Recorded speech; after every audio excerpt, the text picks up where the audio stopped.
Transformation Forum, which is represented by this group here, and many of the people that serve on the council today have served on this council since it was established 10 years ago. I have to admit that I'm not one of those people that have a 10-year badge. I only joined it 8 years ago, which is why I look younger than some of the others. The schedule for the morning, we're going to... Warmed up, okay? He's getting warmed up. The schedule for the morning, we're going to kick off with a brief presentation with that feedback. And then hopefully two of our colleagues are on their way from the airport. Julia and Zimande will lead us through a discussion about the information. And at that stage, we'll then break up into smaller groups so that we can engage with each other. The objective of today is not just to present information to you, but also to gather information from you about what you see as the challenges facing us in the film and entertainment industry. What could we be doing to drive a BEE agenda, but also what could we be doing to ensure that we create an environment where we create a stronger industry, where we generate new jobs, and where we create an environment where entrants that are coming into the sector can look forward to a sustainable future. So we have a fairly broad spectrum of activities that we need to engage in. As Colin said, I'm the Vice Chair of the what we call the Event Technical Production Services Industry Transformation. Ask the people on the panel behind me to introduce themselves. Before I do, just to recognize several members of our panel that aren't able to join us today. So Opar Salamani, the chairman of the Transformation Forum, unfortunately stuck in Johannesburg, and Opar is one of the founders of SAMPA, the South African Music Promoters Association. Chana Mpololo should be joining us shortly, also active within the Music Promoters Association. Janet Landy, local chair of IFIA, the International Festival and Events Association, and Sue Gannon,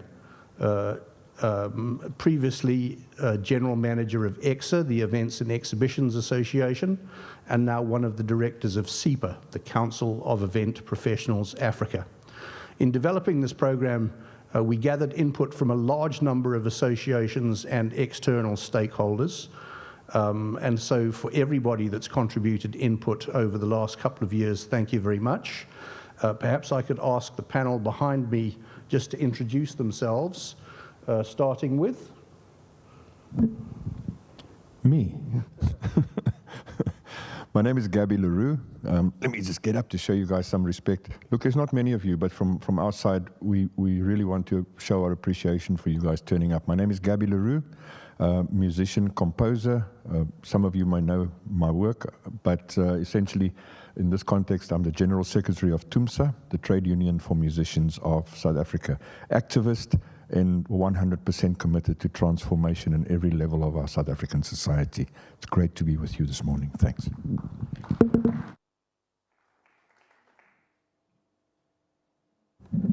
Good morning, everyone. My name is Leanne Alder.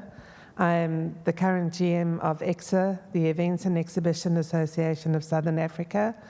We deal mainly, as I said, in exhibitions and events, but we are also connected to AV companies, to film, audiovisual, musicians, etc. They all belong in some way or another to EXA. There's a spot for everyone. So thank you for being here today, and I hope you get the best out of our presentation. Hi, everybody. My name is Quentin Fredericks. I'm a filmmaker, producer, skills facilitator, social activist, and currently co-chair of the Independent Producers Organization that represents 80% of the independent production sector in South Africa. I joined this process about a year ago, but we started an initiative like this under the then Cape Film Commission in 2006, when Martin Cuff was still the commissioner. And that process, for reasons we don't fully yet understand, faltered way back then. So my participation came as a result of my involvement in the audiovisual reference group, which was set up by DSAC about 2 years ago, following a industry in Daba in Gauteng, where a number of issues were raised around transformation, empowerment, skills development. And so I was invited to participate in this forum. And I must say, I'm very disappointed to see such a poor turnout. We posted invitations on the Cape Town Forum WhatsApp group. We shared with SASFED member bodies on the IPO WhatsApp group. And I think that it's an indication of the lack of understanding of the impact of this document on our sector, and that if we do not have coherent input from you as the industry, then this document will go ahead and be promulgated and become law, which you will have to comply with. And so if you are able to inform colleagues and peers and members of your network for the event in Gauteng and also in Durban the week after next, please do so. But thank you for making the time to be here today, and thank you to all my colleagues who are here and have traveled and made the commitment. Thanks, Kevin. I'm excited, but I'm disappointed I don't see my mark here. I've always wanted to be on the stage, so I'm looking for my mark. Colleagues, good morning. I'm Glinton de Kock. As Quentin, one of probably the newer members of the forum, I'm from an association called the Southern African Association for the Conference Industry, predominantly on the business event and exhibition side. I'm pleased that you're here today. And as I say the sentiment of my colleagues in terms of the turnout, my view is that you're here because you are serious as we are to transform the industry. And through that, I think a robust conversation. And as I always say, when we do these sort of engagements, your view and your passion and your emotion is required, because through that, the words can ultimately lead into implementation. So I'm pleased to be here today. And if this was Britain's Got Talent, I would have nothing to sing for you today, unfortunately. So thanks very much. Enjoy the rest of the day.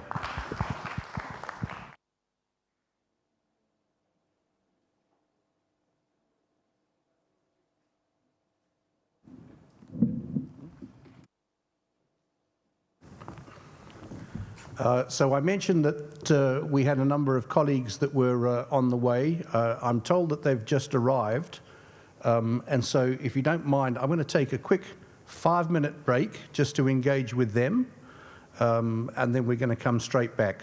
So I apologize. Please understand. And yeah, give me 5 minutes.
Yeah. Okay, sorry about that. We had some internal discussions that we needed to have, particularly relating to the fact that several of our members of the council are missing. Julia and China have arrived, and they're going to be joining us shortly. But I think I'm going to just kick off, and then when they do arrive, if they get into the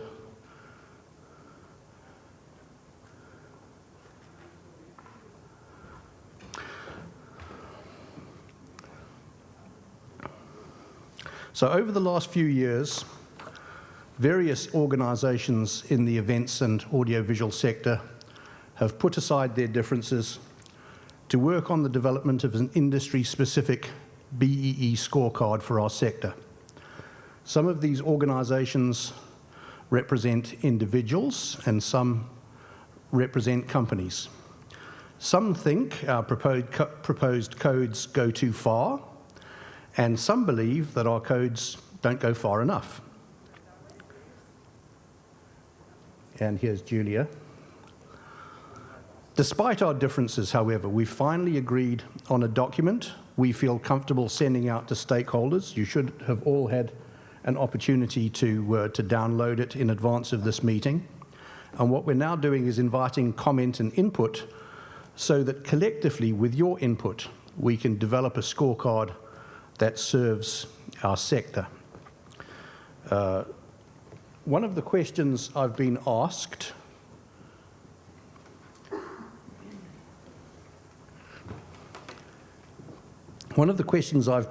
since we started our public engagements is why we need an industry scorecard at all.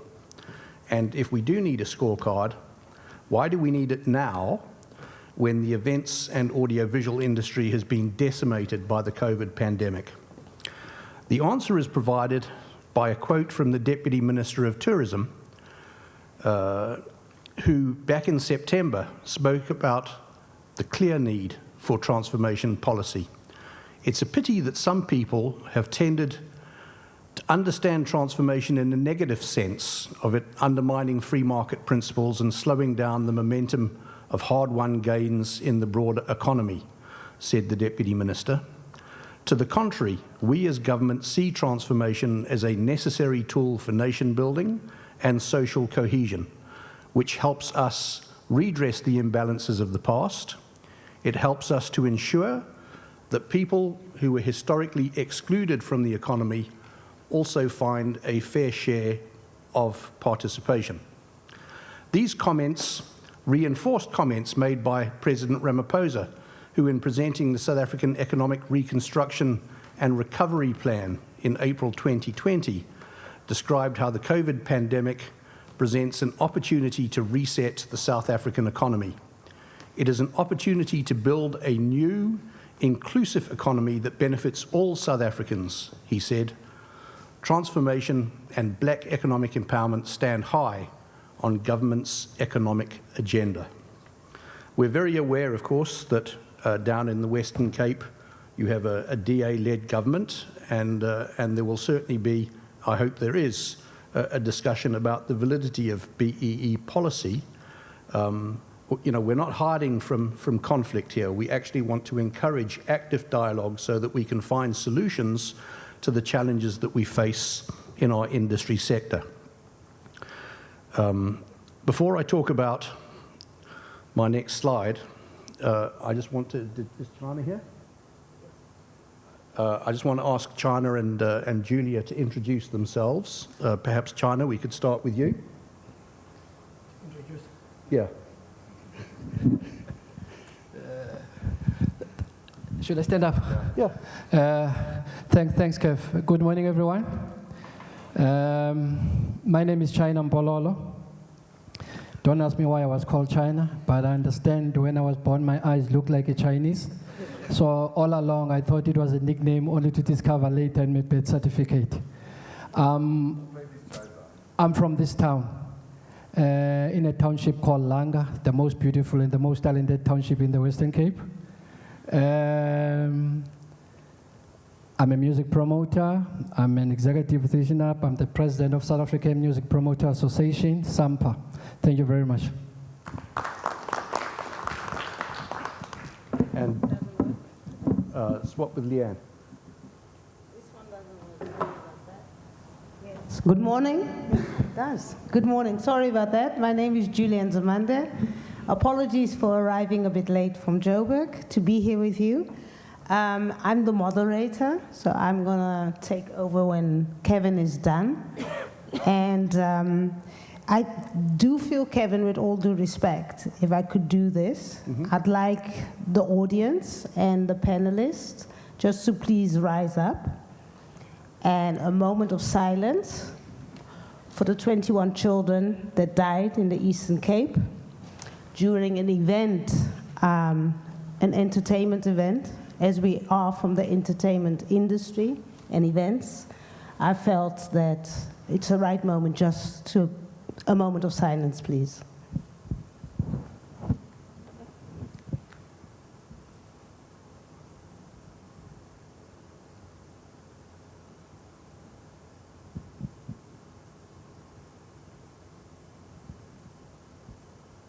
Thank you very much. Thank you. And I just wanted to do this because today we're here at a very important event for your sector, which forms part of the professionalization of your sector, to make it a sector where people feel safe, welcome, and where there's diversity. And I think that's what transformation is also about. It's not just about black and white. It's about gender. It's about inclusivity. It's about diversity of content, enjoyment, and pleasure, if I may say so. Thank you very much, and I'll give a further introduction about who I am at a later stage. Thank you. So you'll gather as the meeting progresses that as a group we've been working very closely with each other for a couple of years. You'll have heard several politicians talking recently about build back better. And bearing in mind that statement from both the President and the Deputy Minister, the quotes that I read earlier, the choice is clear. We can either embrace the generic code of good practice, or we can develop our own industry-specific scorecard that serves our needs.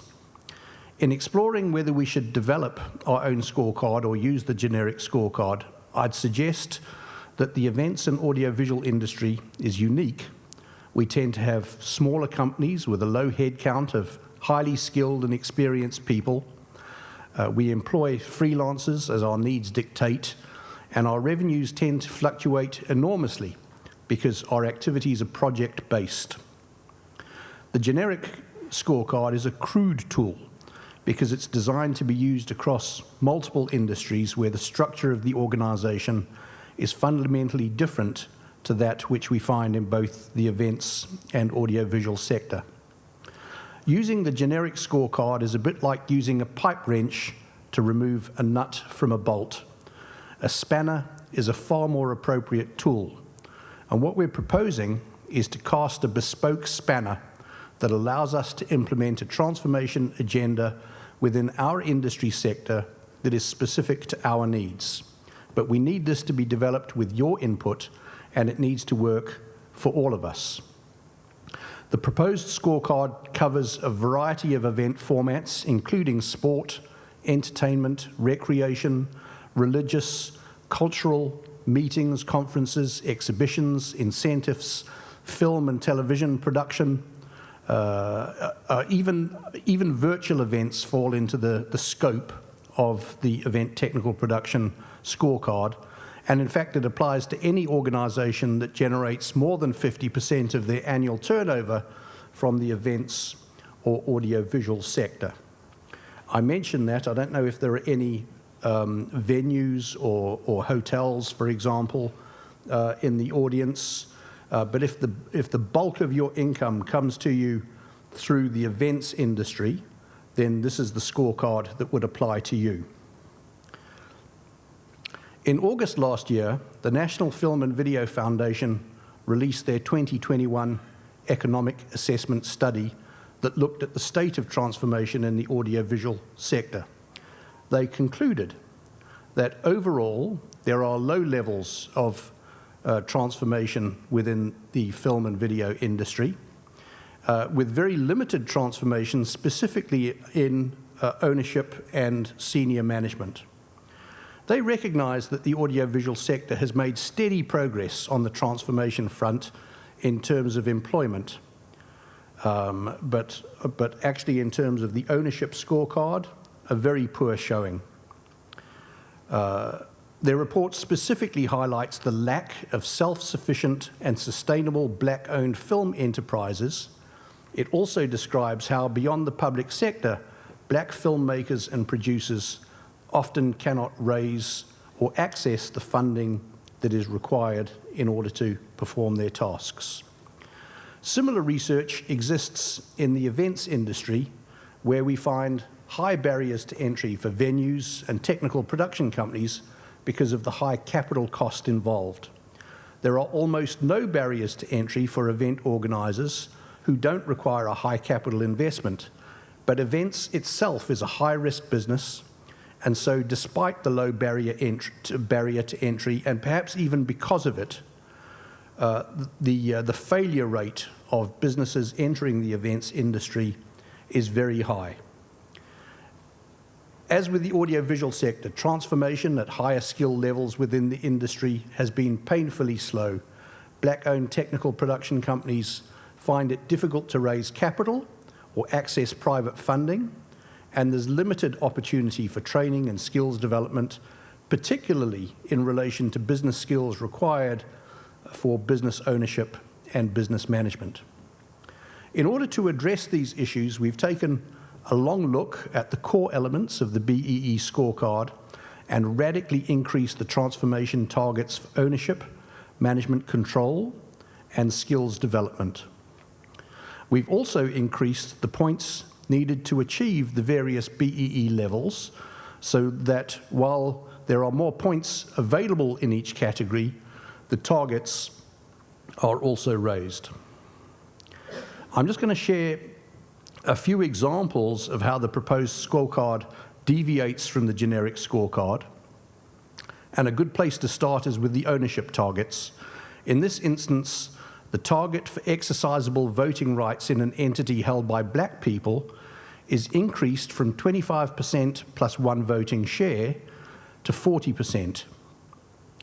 It's a radical increase, but our objective is to incentivize organizations to increase black participation in industry boards. Whilst it's a significant increase, the reward for achievement of the higher target is also increased from 4 weighting points to 10 weighting points. We've also increased the target for the economic interest in which black people are entitled from 25% in the generic scorecard to 40% in the event technical production service industry scorecard, with a corresponding increase in the weighting points that accrue.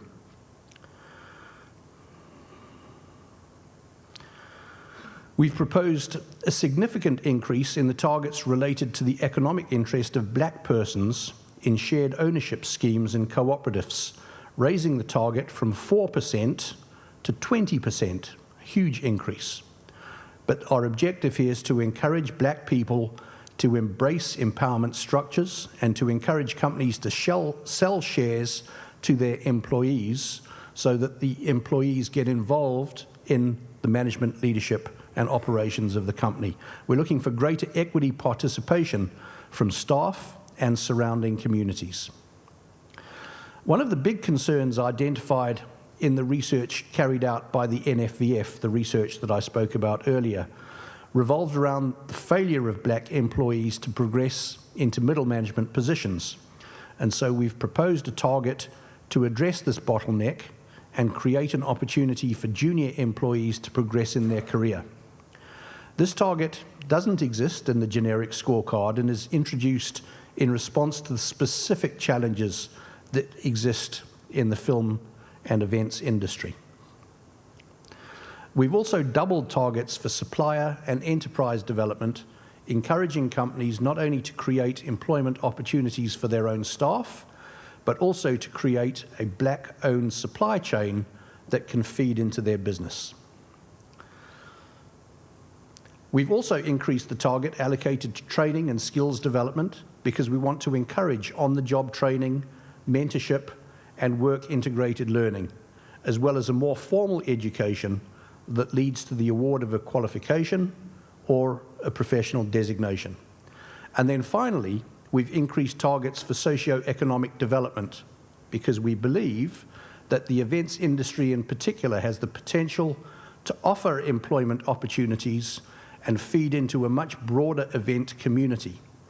We've often seen the development of micro-enterprises that can contribute to events with, for example, the production of local craft products that are used as giveaways at a show or business event.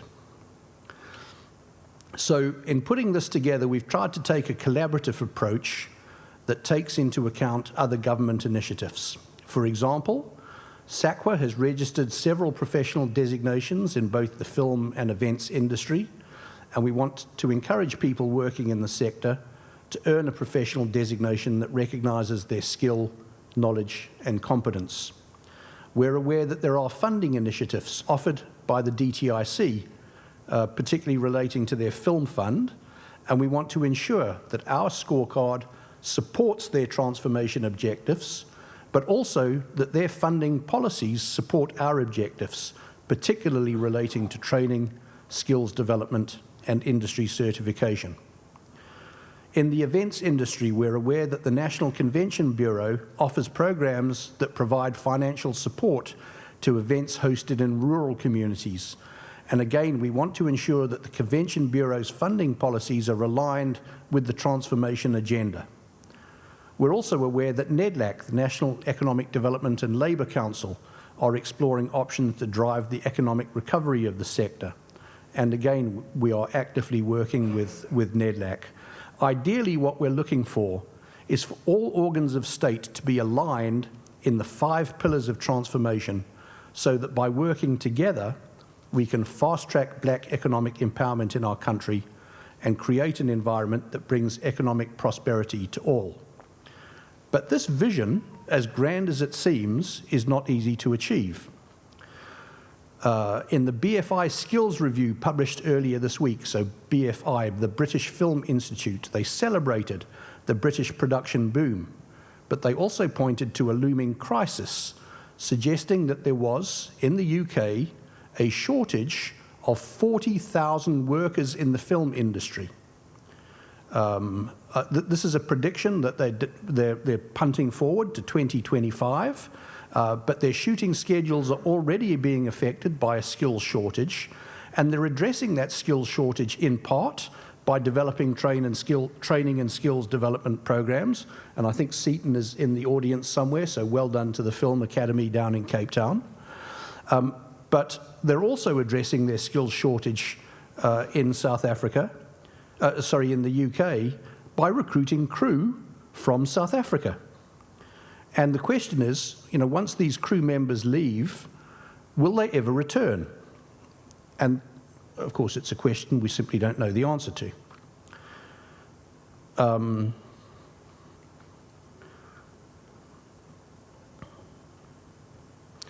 there you go. Is that the Dubai slide? No. Well, I have no idea where the other slide went. I wanted to talk about the events industry and specifically the situation that we have where event technicians are working primarily in the United Arab Emirates and Kingdom of Saudi Arabia, Qatar. About 30% of the players that have been working in the events industry as technical crew have actually left the country and taken up positions elsewhere. And again, the question that we ask is, are they going to return? Part of the key here that we have to address is really covered in a quote that was sent to me by a colleague a few days ago. I invited him to attend this event, and he said to me, he said it's really difficult to engage in a discussion about transformation and black economic empowerment when the bailiffs are knocking at the door waiting to take away your vehicles and your equipment. The events industry has really been hammered over the course of this last 2-year period.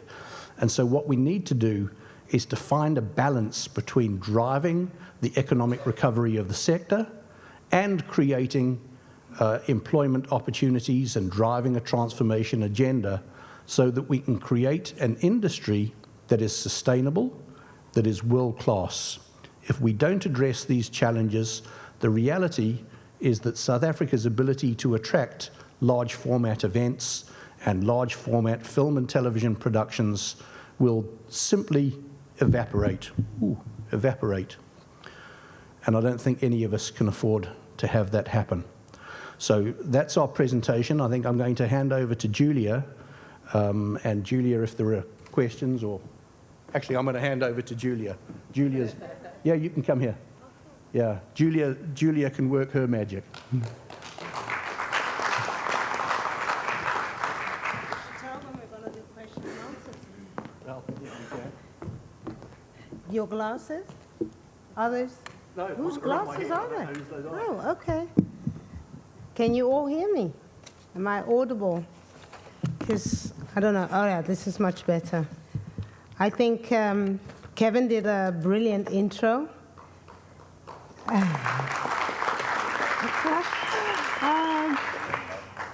I just wanted, by the show of hands, before I start, was this kind of clear at which stage we're here gathered, which stage of the sector development? Is that kind of clear? So what we're doing here is we're engaging with a document and an intention that you have as a sector for a charter, and once that is gazetted, it becomes law. And this becomes very important because it means a lot of people are sometimes not aware that government procures just in Gauteng for more than 62 billion annually. And state-owned enterprises, though I know the latest thing is to privatize them all, but the majority after salaries, state-owned enterprises and overheads and whatever, the majority they spend is on marketing and events. So you'll be quite surprised if we have the opportunity to unpack actually how much money goes into events and how much we actually enjoy eventing as well in South Africa. I mean, the successful World Cup, tourism. If there's one thing post-COVID is going to show us is that perhaps we have to attract people from the continent to come to South Africa, and they will enjoy things differently than the people from the Western countries who come mainly for nature. A lot of our fellow Africans will come for shopping and entertainment, will come for music events. The first thing that I was talking to when I arrived in Cape Town is, where's the jazz? When is the jazz coming back? I come to Cape Town for entertainment. The water is just too cold to swim. I can swim, but it's just too cold. So events becomes vitally important, guys, and that's why you're here today. Then there is also the film industry, which has joined this process in the development of the charter. And in the film industry, it's not only about, it's not only about attracting, the Blood Diamonds and the James Bonds and who was here? The Tom Cruises of this world was just here. It's not only about attracting that, it's also about we are content creators. I procure Netflix now, and I'm unapologetic. If there's a movie with too many blonde ladies, I don't watch it. I want to see myself. I want to see my stories. So you've also become the content creators. The content creators that are important to the streamers, because the streamers want me to take that subscription. They want me to watch the movies on and on. Actually, there's a Warrior Queen movie coming soon, so I've got my concerns about that. But that's just from my side to show you what and why are we here and why this charter is important. Because we don't only want to be consumers, we want to be creators. We want to be part in the entire value chain in this sector, from ownership to management and control, to all the way to skills, very important. So I think that's why we're here today, and I hope we can engage. The panel is here. Have they been introduced or? They've all been introduced. Okay.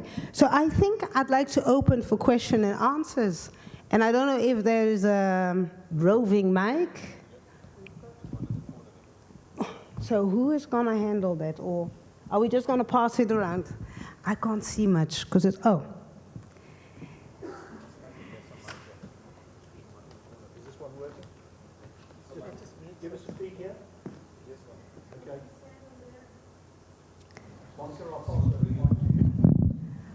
If you can just give me power on this one, yes?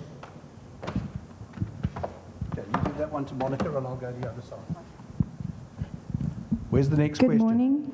Thank you everyone for doing this. Julia, brilliant. You could make it. Sorry about the flight delays. It's happening, but at least we've got flights, hey? I'm Monica from Westra. I head up the Film and Media Unit. We are the Tourism Trade Investment Promotion Agency. We do have a convention bureau. We do have, obviously, tourism, etc. So we work very closely with many of the people mentioned so far as an agency of 100 people, but the 3 people here work on the coalface of industry. We had a lovely breakfast with Quintin already, and we were back channeling some issues.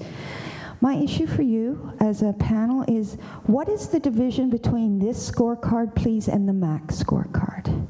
And how do we explain that to our industry? Because we do film and media, which includes gaming, edutainment, VR, AR, everything. And I saw the virtual edition there. And where's the space? We just launched in the metaverse a tourism marketing campaign. You can come to Cape Town and play Roblox, apparently, in this metaverse. I'm not there yet, but some of your children have been. I hear it's very successful. And yeah, virtual tourism worked very well, and we have built up demand, and hopefully the continent has responded to the country and are coming and shopping here, etc. But we want the big events as well. So I'm excited, but film isn't an event. It is a sort of intangible asset manufacturing process that could be all in MAC, if MAC is a better spot. But I don't know, where is the division? We just have to tell industry where they get marked. Where is that division, please? Thank you. Thank you for that. I'll take like 3 questions at a time, and then we'll hand it to the panel. I can't see you, just raise your hand. Is there a hand up? You can shout as well, I think. Okay. Oh, there is a mic. Yeah, I want mic. Mbebe City, uzofika izolo wena Africa. Mbebe te, uzofika izolo wena Africa. Tatomkhulu linde wena Africa. Mama mkhulu ukhala ngawe Africa. Okay, good morning guys. Good morning. Good morning. So this is the thing, you know, we are from Cape Town, we are Cape Town all over, you know. One thing I have to say, those guys in Dubai, those technical guys are not coming back. I'm from there. I know that thing, I do the same thing. I know there everything is fixed. They got everything under control in terms of the systems of the government there, in terms of the companies there. So everyone who's left South Africa went that side, they're not coming back. Even me, I'm from that side. I just came back to Cape Town to just, you know, try to contribute on what's happening in the country. Now I'm part of Philippi Arts Center and trying to, you know, get the kids back into the arts, because it's been quiet in South Africa ever since 2020. 2022, you know, 2021, 2022 is still quiet, but back outside there is busy. Back outside there is busy, guys. So what I will say is just thank you for giving us this information, but just try to find a way of getting us back to that magic, you know.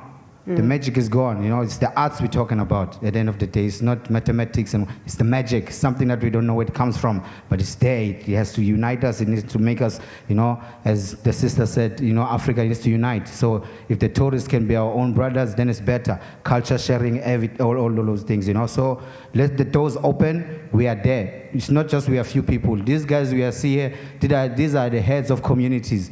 You see, it's not just anyone in the community. Everyone here that I know, that I see, I know is heads. We are having the heads of the community in this audience. So let's just open the doors. If you guys are in front of the doors, open the doors. You already told us what needs to happen on the other side. Open the doors, and then we'll support you, you'll support us, and then South Africa will move forward. Thank you. Thank you. Thank you. I'm hoping that there are more questions, and I'm trying to sift through everything that you just said to find the question. So I applaud what you said, but was there a question that you wanted to ask? The magic, that was it. The magic. Where's Okay. the magic? Yeah, I think just to try and sift the question from that, then would that, like, is there a way of, like, kind of also sharing this process, like, I mean, having the people from the ground, from the grassroots level, also knowing that there is such a process happening, that there is such a chat, because at the end of the day, we have to say, like, a lot of our people, like, that we are standing up for, it's hard to sometimes break down these information to them, and it's important though, you know, and then we try our best, and sometimes things get lost in translation, you know, and then people start thinking that there is money where there isn't, and or whatever, you know, but then it's not about money, but it's about, like you said, you know, about how do we get to a level where we don't just watch generation and these soap and these sitcoms, but then we are able to create, you know, these creations that we enjoy watching, you know, and then we are also get to see ourselves also being developed, not just from a level of entertainment, but actually see us growing. So yeah, is there a way to simplify the information and bring it down to, that I don't know. I hope I tried to sniff off a question so that it comes to the people, you know, because we want to support this. We want to make sure that you guys on the forefront, your job is easy, you know, by making sure that on the ground, you know, we know exactly what you guys are doing up there. Thank you. Thank you. Julia, if possible, I would like to respond to some of that, if you will let me. I would love to respond to some of that. So, Can Okay. we have a next question first? Okay, cool. just That's one, fine. and then Thank you. Everyone from Namakwa, DSAC, and the Northern Cape. On the presentation ended with middle management. Is it quiet around senior management? That's my question. I haven't seen anything on senior management. okay, that's your question. Those were the three questions. Let's just, because I know there are more coming after we get this flow going, right? We need to just warm up. So, who would like to tackle the first question? And the first question was, what is the clear division between the MAC Charter, that's the Marketing, Advertising, Communications Charter, and the Events Charter, which can include film? Okay. Just maybe Quentin. I know Quentin's got a long answer. For those of us who know Quentin, so I want to go before him. Quentin? Just to help, and I mean, as Julia said, engage with us, please engage with us today. So, I mean, as I said in my introduction, I represent predominantly the business event sector, and as I shared with my colleagues when I came onto the panel, a lot of the work that our industry or members do is within the tourism space by default. You know, so Westgrow through your convention center, what happens at the Cape Town ICC, the tourism industries had a BE charter. And I think what we be clear about, and with Kevin's presentation, is that this particular process needs to have clarification around saying that if a business in our space, like the Cape Town ICC, procures, let's say 80 to 90% out of the technical space, that this particular BE scorecard needs to be followed. And I think the clarity that we're having through this conversation process is how do we word that correctly, so that companies, individuals, and also people like ourselves don't misinterpret. You know, and I always use the PFMA as an example. PFMA is a lovely document, but interpretation is probably the worst. And that's how we're always having people going to court because of interpretation. So I think through this process, before I hand over to Quentin, is how do we make sure that the wording is correct in that regard? Because there is alignment. We can get alignment done there. Thanks. Sorry, Quentin. Yes, you know. Yeah, I'm hoping my answer's not going to be that long, but basically, thanks, Clinton. I think that what we have to understand is the landscape reality of film and television, and the fact that for those of you who are familiar with some of the dynamics that the film industry has been experiencing with the DTIC over the last 14 months around BBBE compliance, is that the companies operating in that space for the last 12 or 15 years have largely been exempt from compliance with the BE legislation.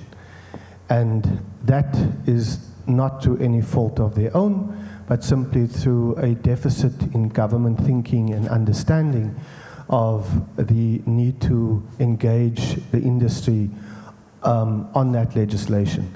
And the genesis for much of the tension between our industry and the DTIC Film and TV Rebate Office over the last 14 months is that the amendment to the Film and TV Rebate Incentive Guidelines in September 2018, which stipulated that 20% of all procurement on productions applying to the rebate must be procured from 51% majority black-owned service providers who have been in operation as such for more than a year, has been at the core of what has essentially become a very contentious engagement between ourselves and the department around compliance.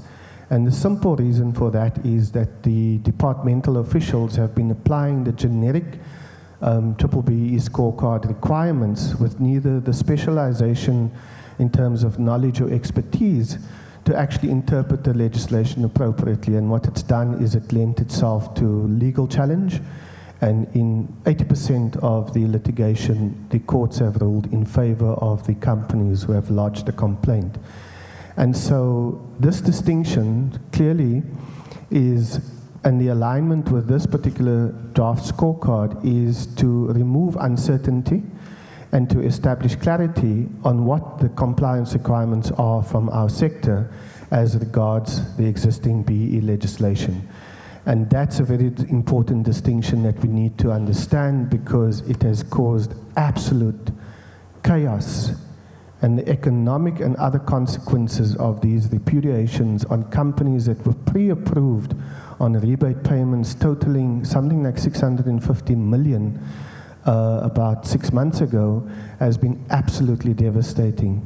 So there is an urgency for us as a sector to engage with the scorecard process, to give input, to determine the merits and the demerits of the proposed weightings and the targets, so that we can remove the uncertainty and actually be the masters of our own destiny when it comes to compliance. So yes, it was a bit of a long answer, but I hope it gives background and context for the importance of this particular draft scorecard. Thanks, Monica. Okay. You want to answer as well? Well, I'll come with the next one. I would like to speak a little bit. Okay. So the next one was about my brother, right there at the top. My beautiful African brother, about the magic. Where is it? All right, so I'm going to need to stand up for this. All right. So for those of you who know me, maybe some of my work would have spoken for itself. But what I bring to the panel is more of the activism perspective. So and this is in relation to my brother at the back, talking about those guys that went to Dubai, they're going to stay there, they're not going to come back. Why is that? And that brings us to the word transformation. Transformation implies that there's a status quo which is unacceptable and untenable, and it needs to transform from one status quo to another. What these guys are talking about are the calibrated and regulated mechanisms of getting us from one status quo to the other. What I'm addressing here now is the principle behind transformation, the socio-political and socio-economic principle. My brother, and I'm speaking to you, but I'm also speaking to the rest of us. The average South African consumer has a mentality of, and I want to use the phrase, local is lekker. From our perspective, particularly in TUMSA's perspective, as a trade union, we absolutely despise that notion of local is lekker. Because it's a patronizing one. It's almost like you're talking about your little baby brother with a smelly, dirty nappy, and you're saying, oh, look at my little brother, isn't he cute? Local is lekker. But that's America. Wow. That's Europe. Wow.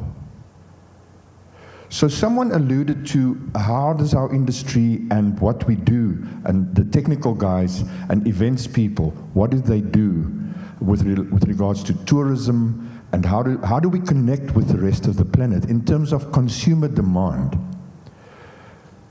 What is the demand for? The demand is for a cultural brand.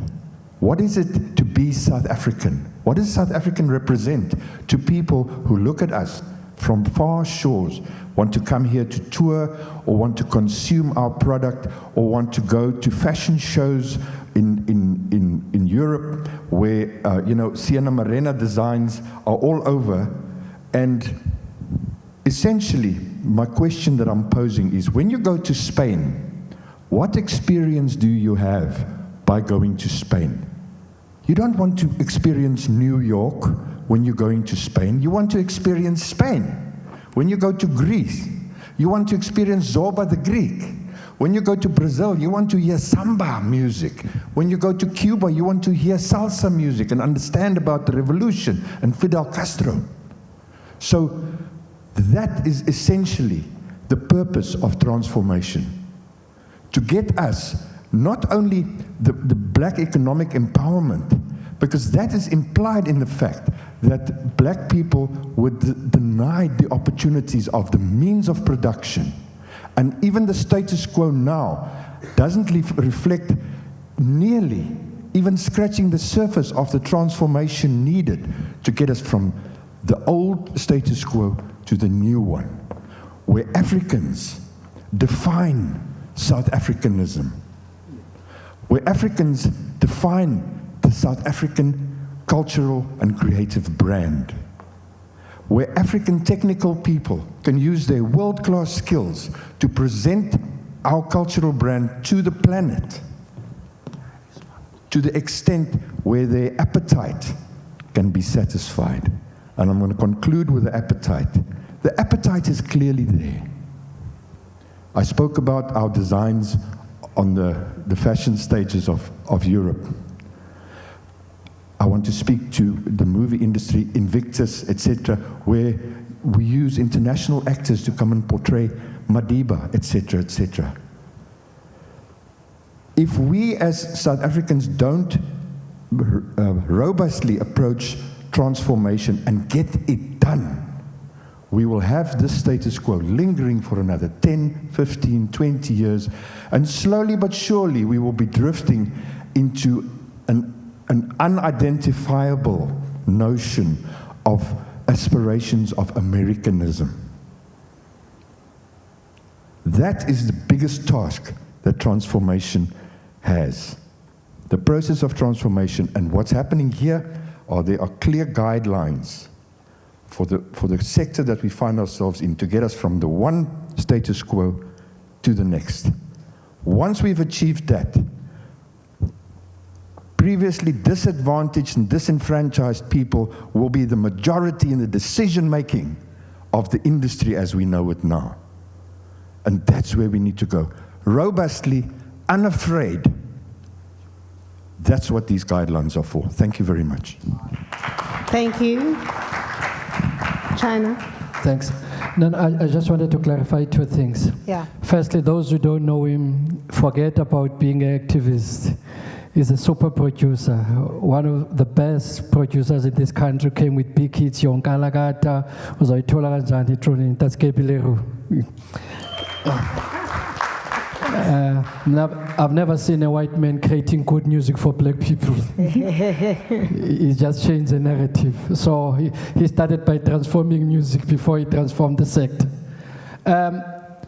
Mine was the clarity, Julie, to say I understand in any forum, you'll find people having pile of questions and think that they always wanted to raise. Perhaps if we can try and zoom all our points of clarification and questions based on the presentation, because ultimately what is going to Parliament is exactly what Kev was presenting. We do understand you might have other things that are affecting you personally in your own space, but of course once we're done with this process, we'll be available one-on-one to engage in any other issue where we can assist. Thanks. Thank you for that. I'd like to move. I just wanted to comment on the grassroots level question, if I may.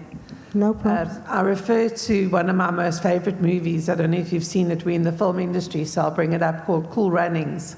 Yes. Where they speak profoundly about if you're Jamaican, you be Jamaican wherever you go. And I think it's the same for African. If you're African, you take your African with you everywhere. So the people that have gone and left us and taken their magic, their African magic, they will return. Once there is transformation, once there is plans in place, once the spirit of what we do comes back into our country, those people will come back and the magic will return. And going down to grassroots levels, that is all of our responsibility. Every single one of us needs to communicate effectively with the people that it affects most. Yes, we can simplify and we can summarize the document to make sure that it is understandable. We can translate it into language that people will understand. But the entire document and the soul of this document needs to be communicated throughout the country so that everybody knows and understands that transformation is a process that begins and ends with South Africa. So I think that that is just my message to everyone from every single level of management, grassroots, all the way up. If people want to be in this amazing industry, they need to have that passion and they bring the magic. Thank you. Thank you. That's a nice summary. I'd like to move to answer question 3, which was on the presentation. Who would like to answer? Please do. The reference that you make in relation to middle and senior management is well articulated in the document. And I think that it's an area where we as a forum particularly engage quite vociferously with one another, given the data from all the research that we've received where change at middle and senior management is extremely slow in terms of representation and diversity. And so we applied our minds to that particular element of the scorecard. And yes, it's a 112-page document, but I think the document requires interrogation because we recognize the importance of promoting women, and particularly black women, in those middle and senior management positions, but also in terms of business support, where women historically have borne the brunt both of the colonial era but also of the apartheid era of exclusion and marginalization, and including the emasculation of black men that forced women to take on the role of both mother and father and caregiver across the board. So for us, that was really a crucial issue, and I'm glad you raised the point because it's the area of engagement where I believe we need to have follow-up conversations with major industry players and government bodies around how we advance that particular element of the scorecard. Thanks. Thank you. Kevin? Yeah, thanks, Julia. I tried to make this point when I went through my slides. We've really made an effort to take a holistic look at the state of the industry and to better understand what we can do not only to drive the transformation agenda, but also to drive economic development of our sector so that we can create jobs that are sustainable. We are not standing here saying that we have a perfect document. This is not a tick box exercise. Actually, what we want is critical feedback so that we can improve the document before we submit it to the Minister of Trade, Industry and Competition, and before it's published in the Government Gazette. So this is your opportunity as stakeholders within the industry to review the document. It's available as a download on the registration link. So when you registered, you should have had access to the full document. It's a lengthy document. It's complex, but unless you sit down and read it and take time to understand how it's going to impact your business, you're not going to be able to give us meaningful feedback. So I need to encourage you, download the document, review it, determine what you like about it, and let us know. Determine what you don't like about it, and let us know. We're committed to the development of the industry, and we see the BEE scorecard as one component that can create a better industry, but it's only one component. So we really, this is your opportunity to ask questions and to put forward proposals that would allow us to create a better document. We spent several years putting our document together. We know that it has holes in it. So now I'm hoping that somebody else will put their hand up. No, that's absolutely fine. I think just to summarize the 3 questions and the answers that were given, I just want to add, so that people fully understand actually what we're talking about. It's very important to understand that government hands out incentives, and those incentives annually go into trillions from the DTI. So I'm just going to give you an example, which is sometimes easier, from another sector called the automotive industry. So South Africa, we assemble. We don't own Mercedes-Benz or Volkswagen or General Motors left, but we assemble. Be that as they may, why do they come to South Africa to get their cars built here or assembled here? That's based on an incentive. That's the only way that they're here. If it wasn't for the incentive, they would be in Brazil or Australia. So annually they get a tax incentive. The same is for the film incentive. Why did investors, or I forget the name of the movie, Tom Cruise's, just now. The Bourne? No. Anyway, why do they shoot here? Huh? Mission Impossible. You can see I'm not the greatest fan of those films, but anyway. Why does he come and shoot here? That is based on an incentive, nothing else. It's all about rents and cents and the dollar. So Mercedes-Benz has been in South Africa for years. Every year they get the incentive. But now there was a big change that happened in terms of the BEE Act. And all of a sudden, the Section 10 said, government, you can hand out incentives. However, there are certain requirements that need to be followed. And one requirement, apart from tax, is your BEE level. So now the Mercedes-Benz could only get the incentive if they reach a certain BEE level. BEE levels go from 1 all the way to 8, which is non-compliant. Now, what happened based on the changing of the codes is that all our automotive manufacturers, your Toyota, your Mercedes-Benz, your Volkswagen, I'm going to name them, your General Motors, they dropped in BEE. They became non-compliant. And what does that mean? That means that they couldn't get the incentive. So now they were forced to take BEE seriously. Because we all spoke about BEE, and we all spoke about Tata Madiba, but nobody really did it. I worked for the DTI, I would visit companies, and by just merely sitting at the reception, I could see there was no transformation taking place. You're absolutely right. Black people were at junior management, but we never reached middle, hardly senior.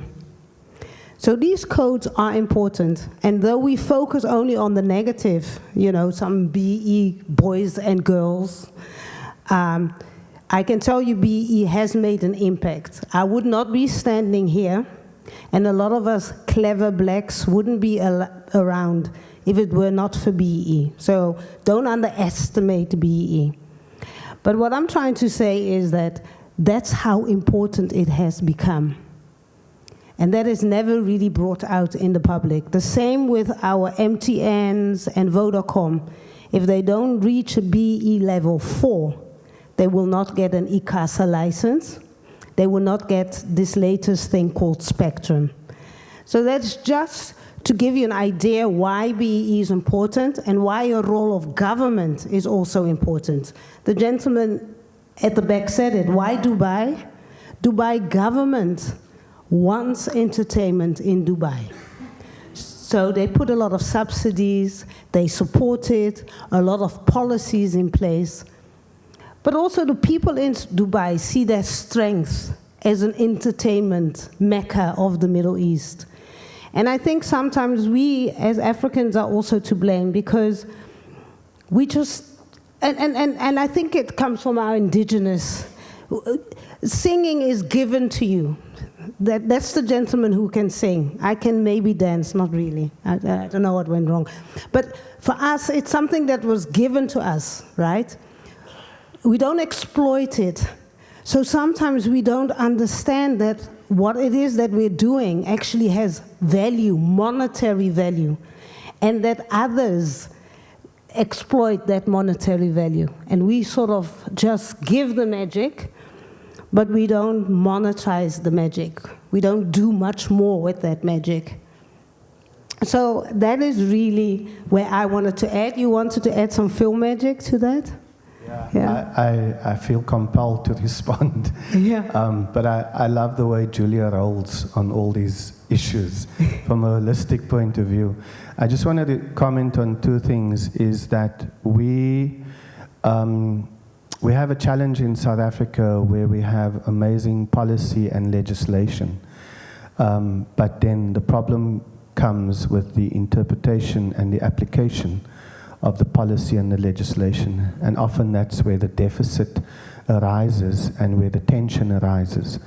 So, for example, we have here a representative from an organization that we started 15 years ago, Mr. Seaton Bailey, of the SA Film Academy, who's sitting very quietly over there.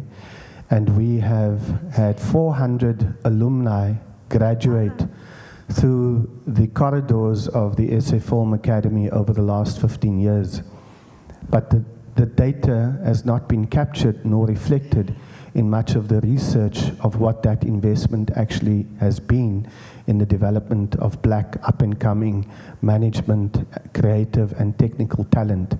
And I think it's often at that level where there is a breakdown in communication and understanding of how we quantify transformation imperatives that have been underway but that are not incorporated into government process and data. And I think that that's one of the issues we're hoping that through this consultative process we will actually get to and be able to reflect more coherently and accurately the demographics and the change that has been happening, but that's not been captured and reflected. Thanks. No, thank you very much. Hello, welcome. Okay, more questions. You see, now there's a flow. Now it's happening. So thank you. My first question was clarified very much, and I think the fact that we do need the scorecard to make the tension go away was brilliantly put. My next question is for more clarification from the great presentation that we saw, Kevin. What are the timelines to get all the input needed? I understand you're streaming this, that's great. But what are the timelines? I know we're going to try to activate industry in Durban and in Gauteng to try to get them to attend. So as people who speak to industry on behalf of becoming a holistic environment for investment in the creative industries, what is the timeline to have that input to help you see where you've dropped a small ball or two? Thank you. So you don't need to give me the microphone back. You can keep it for now, because I'm going to give you the answer. Oh.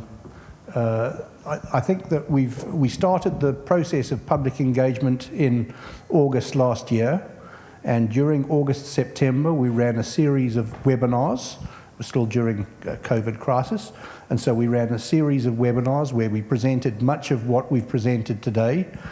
Not quite in the same depth, We've now got this event in Cape Town. We've got follow-up events in both Tshwane and in KwaZulu-Natal next week and the week after planned. There may be some changes to the dates, we'll see. But we're actively working to engage with the marketplace.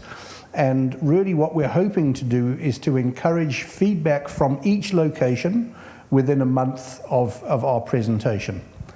And if we can get that right, we should be able to evolve the final document that we then submit to Nati Mtetwa.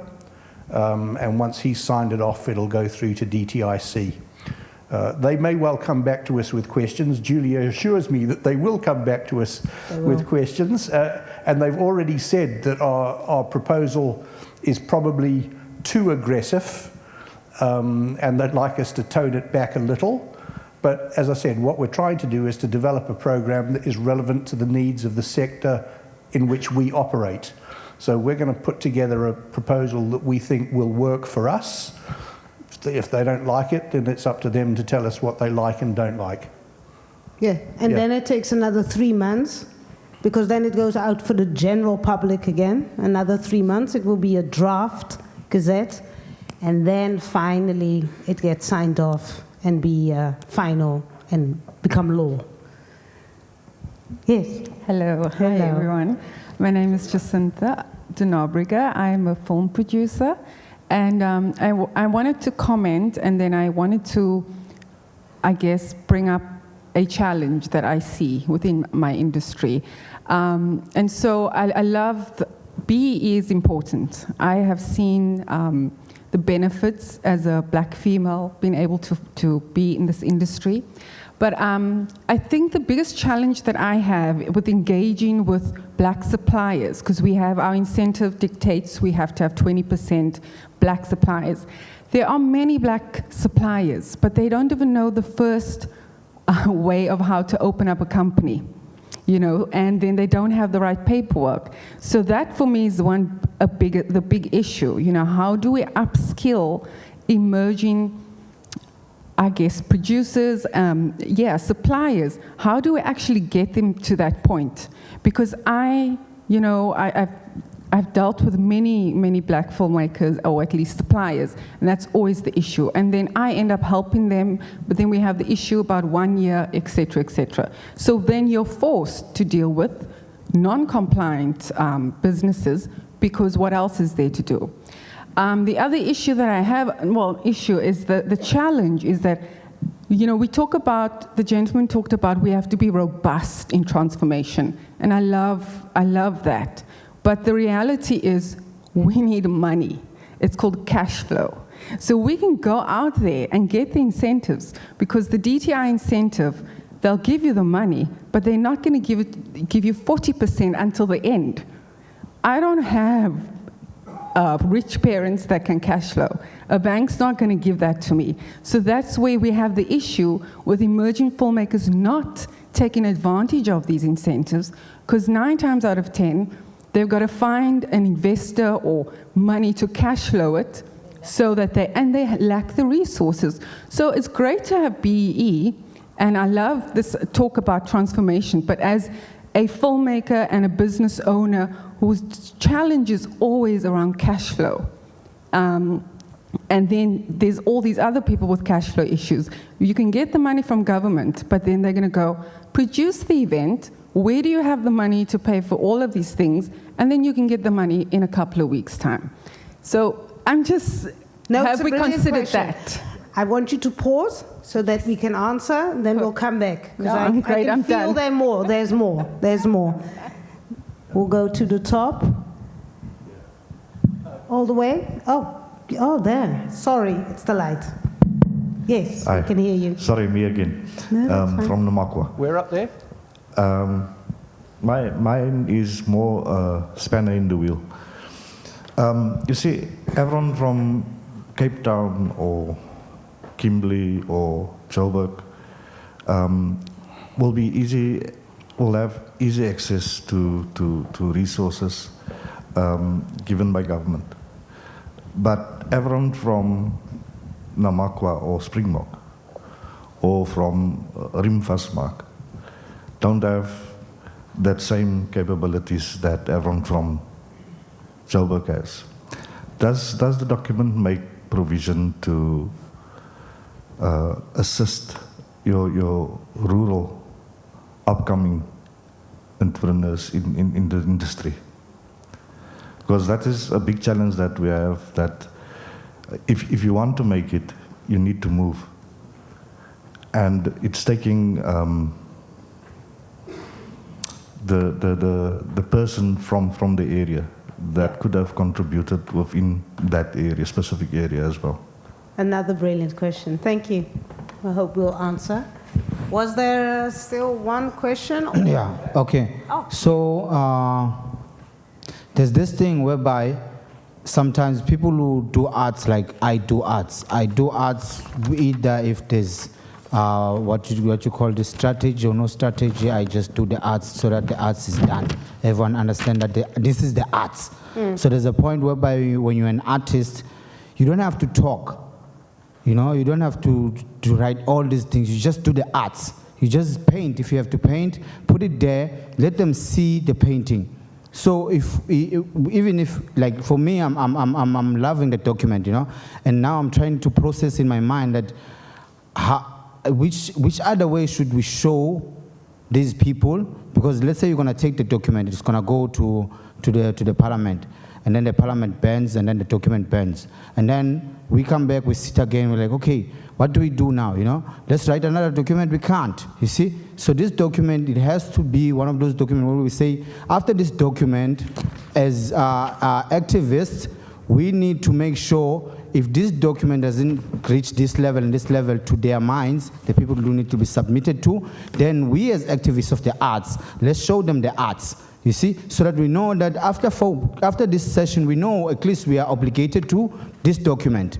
We know that after this document, we're going to get reviews, we're going to get, let's say, feedback back into our emails saying, guys, this is the process that we are in the document now. Not just we're going to know now and comment and then go home. No one is WhatsApping us, no one is emailing us, no one is doing what. We go back to Dubai and then we chill. We're like, okay, it's going to take 50 years in South Africa for this thing to work. You're not going to Dubai. No. So I'm stopping you So right I'm just saying, sometimes some of us, when we leave South Africa, it's because we see, okay, this process is maybe going to take maybe 5, 10 years. So, okay, you know what? Let me just, you know, find something. So what I'm trying to say, sister, for me, when I was saying, you guys help us to open the doors. For an example, if I have 5 schools now, in Nyanga, in the grassroots, 5 schools now that want to do an event. Is it going to be so easy enough to say, okay, Artscape, yeah, you're not busy on that day and that day. You know, give this school an experience. We want to give the school what? The magic. You see? And how do we keep that magic going so that even if these pandemics and everything come in, we still know that we have 500 kids who came to watch a play last year on this date. Do we have that database? Yes or no? So all of these things are getting lost in the way. We should have already, let's say, if it's possible, have us registered in your emails so that we just continue this thing and then we know that you're not going to fail us, we're not going to fail you, the magic is there. Okay. Great question. I know the panel will answer, and I made notes as well. Can we start? That was the question. I think the timelines. No, I'll skip that one. I want to address partly what Mr. Nobrega was raising with regards to, her issues, and then also somewhere digging into the last speaker. Before the timelines get lost, because I think we should answer. Who can just quickly answer the timelines? Yeah. Oh. Yeah, but we wanted I think in terms of a stipulation of process, our feedback from what I remember Julia sharing with us last year was that once we've gone to the public consultation process and the forum has reconvened to incorporate the findings, it could take anything between 6 months to a year before it may be promulgated. And so we do have the benefit of time, but we also have the urgency that for as long as this document is in abeyance, we will continue to have the confusion and the tension that we've experienced. Thank you. I just wanted to firm that down. And then... Okay. So the whole process, again, I would like it just to zoom out a little bit. Kind of, I suppose that's my little function in this particular group. But the responsibility for transformation is not over there somewhere. Oh, the government must transform, or the industry, the big companies who own the big production companies, they must transform. All of the above. All of those are role players, and each and every single one of you here in this room is a role player in this process. And to give you an example, Mr. Nobrega, you spoke about the access of your smaller operators, for instance, to finance, etc., etc. Your typical bank, we were at an event last night that was dealing with the informal sector, and to some extent there's a lot of relevance with what we're talking about now. Is how does a smaller production company or a small independent make themselves fundable? We still have to understand we're operating in a capitalist environment where your financial institutions, etc., they have very, very rigid guidelines for letting 1 cent go out of that vault. And the only thing that one can do is once your BEE codes are in place, and just as a side note, the ones that you will notice in the document here, in some instances we were quite extreme on specific issues, and other issues we're fairly close to the generic, but one size doesn't fit all. Your codes are indicative of how much transformation needs to take place in the sector as a whole and in specifics. Now, coming back to what I was saying about the responsibility, is if you look at this panel, for instance, we are representative of so many structures within the industry. You've got Sakia, you've got Sarah, the roadies, you've got EXA, the exhibition guys, you've got Quentin in the film side, you've got Glenton here, we're doing conferencing, etc. All of those have also got their own access to resources, skills, knowledge, experience, and funding.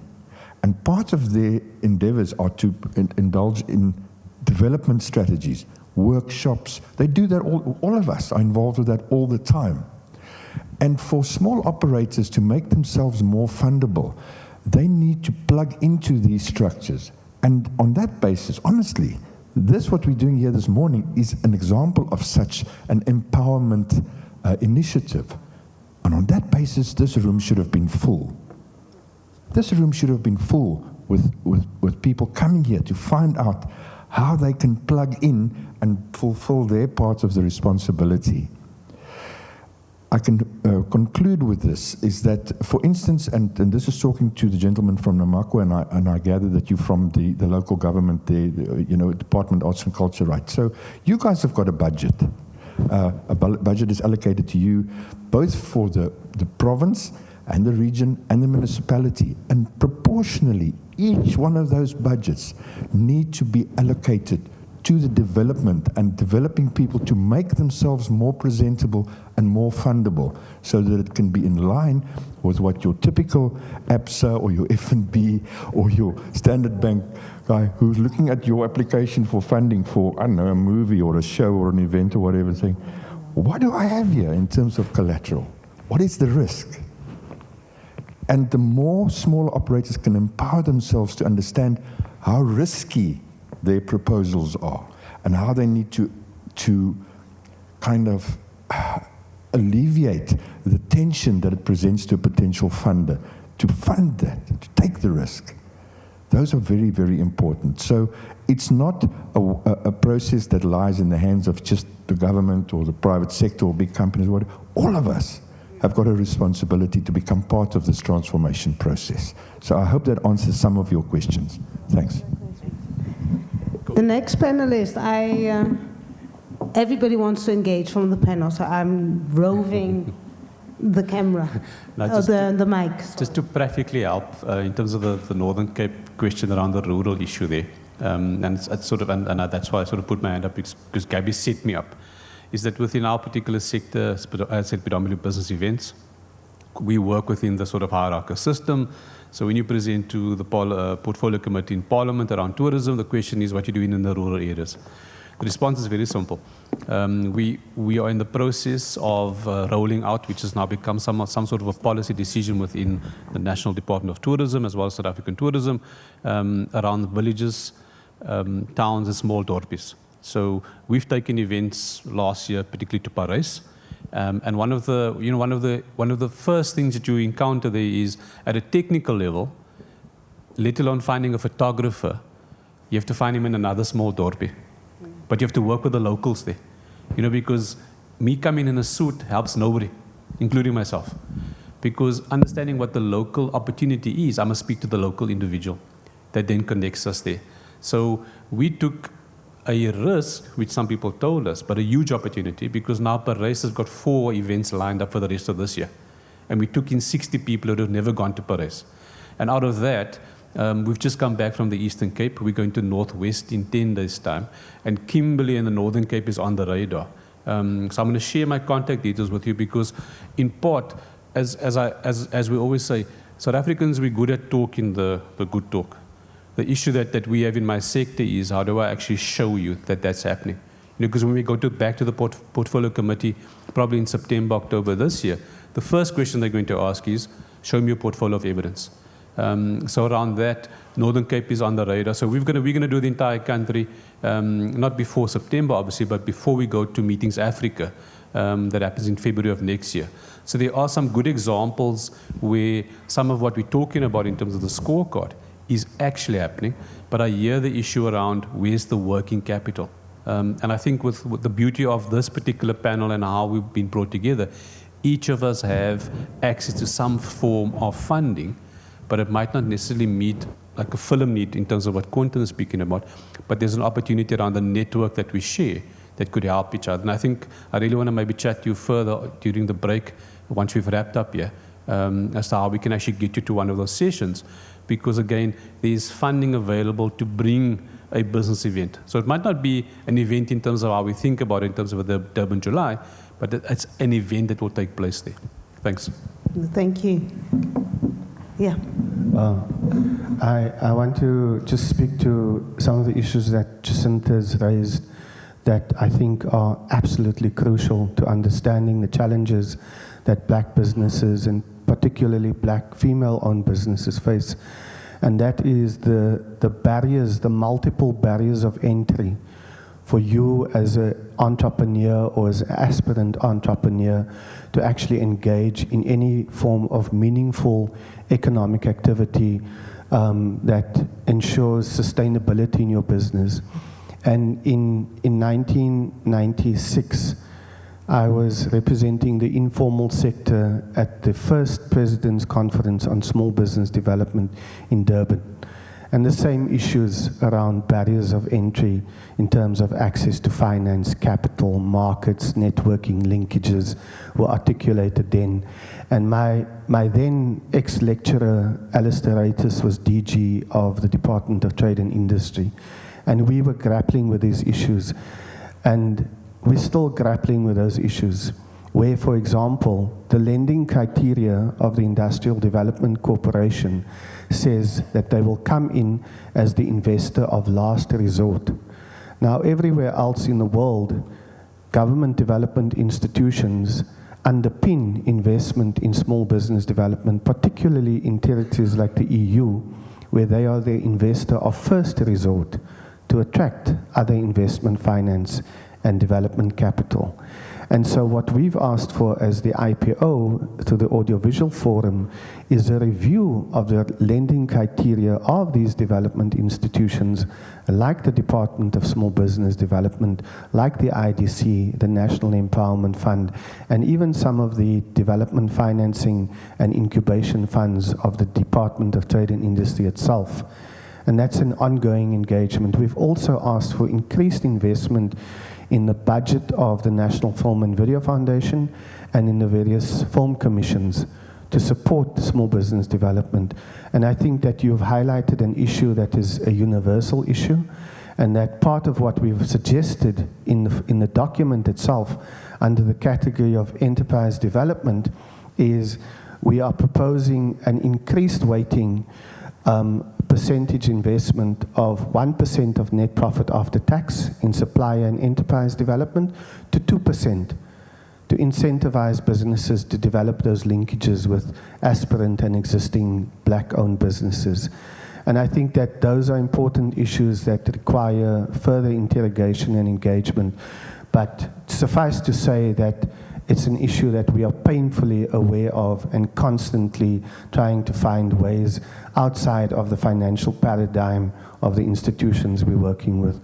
And then just very quickly on the question of access to the Northern Cape delegate, we have also increased the investment and the weightings for corporate social investment in the generic scorecard, particularly in recognition of the need to facilitate access.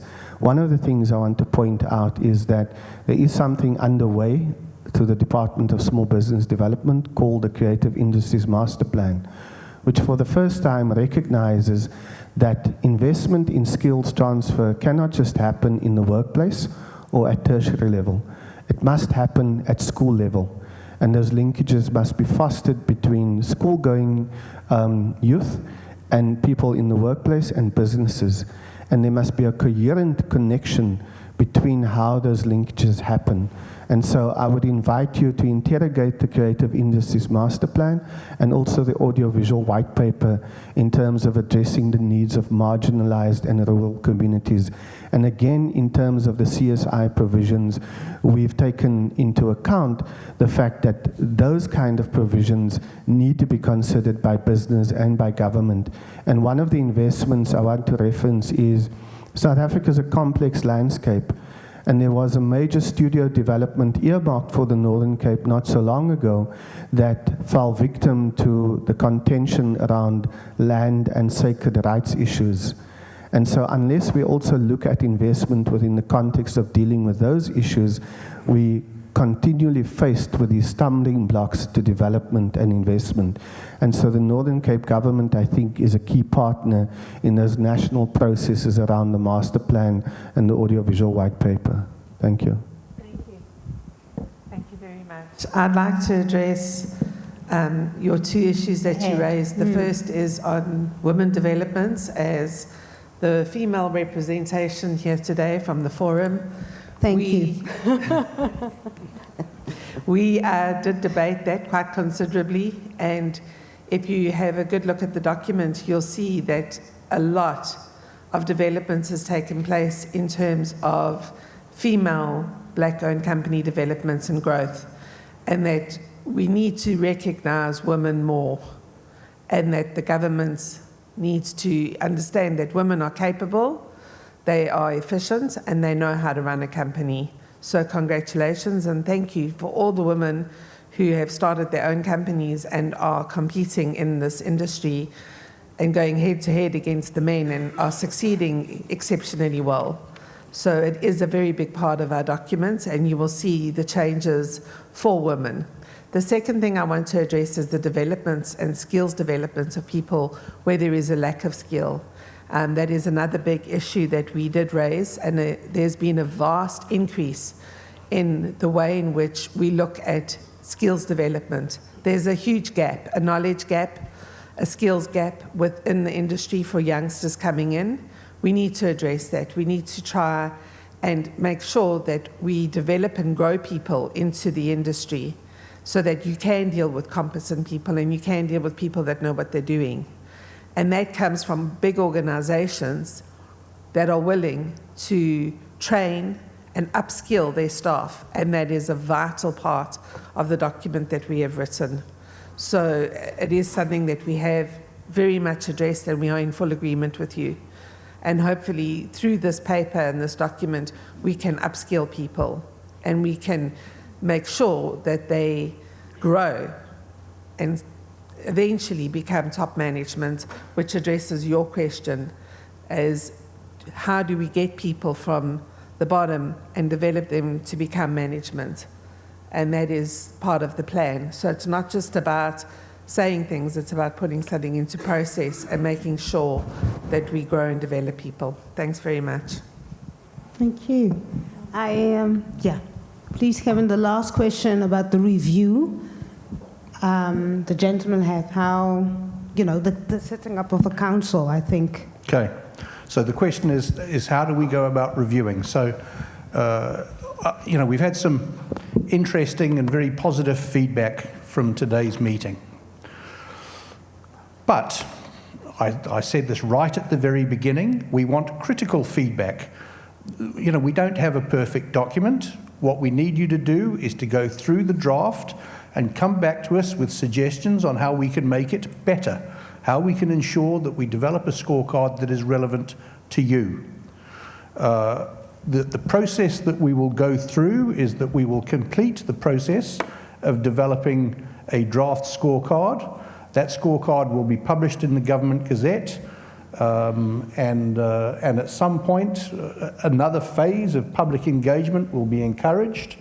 And only once that process has been complete will a final version be published in the Government Gazette, and it will become law. So we're probably talking at best a year, perhaps a year and a half, and maybe even longer. Yeah. But I think an important part is the council. Right.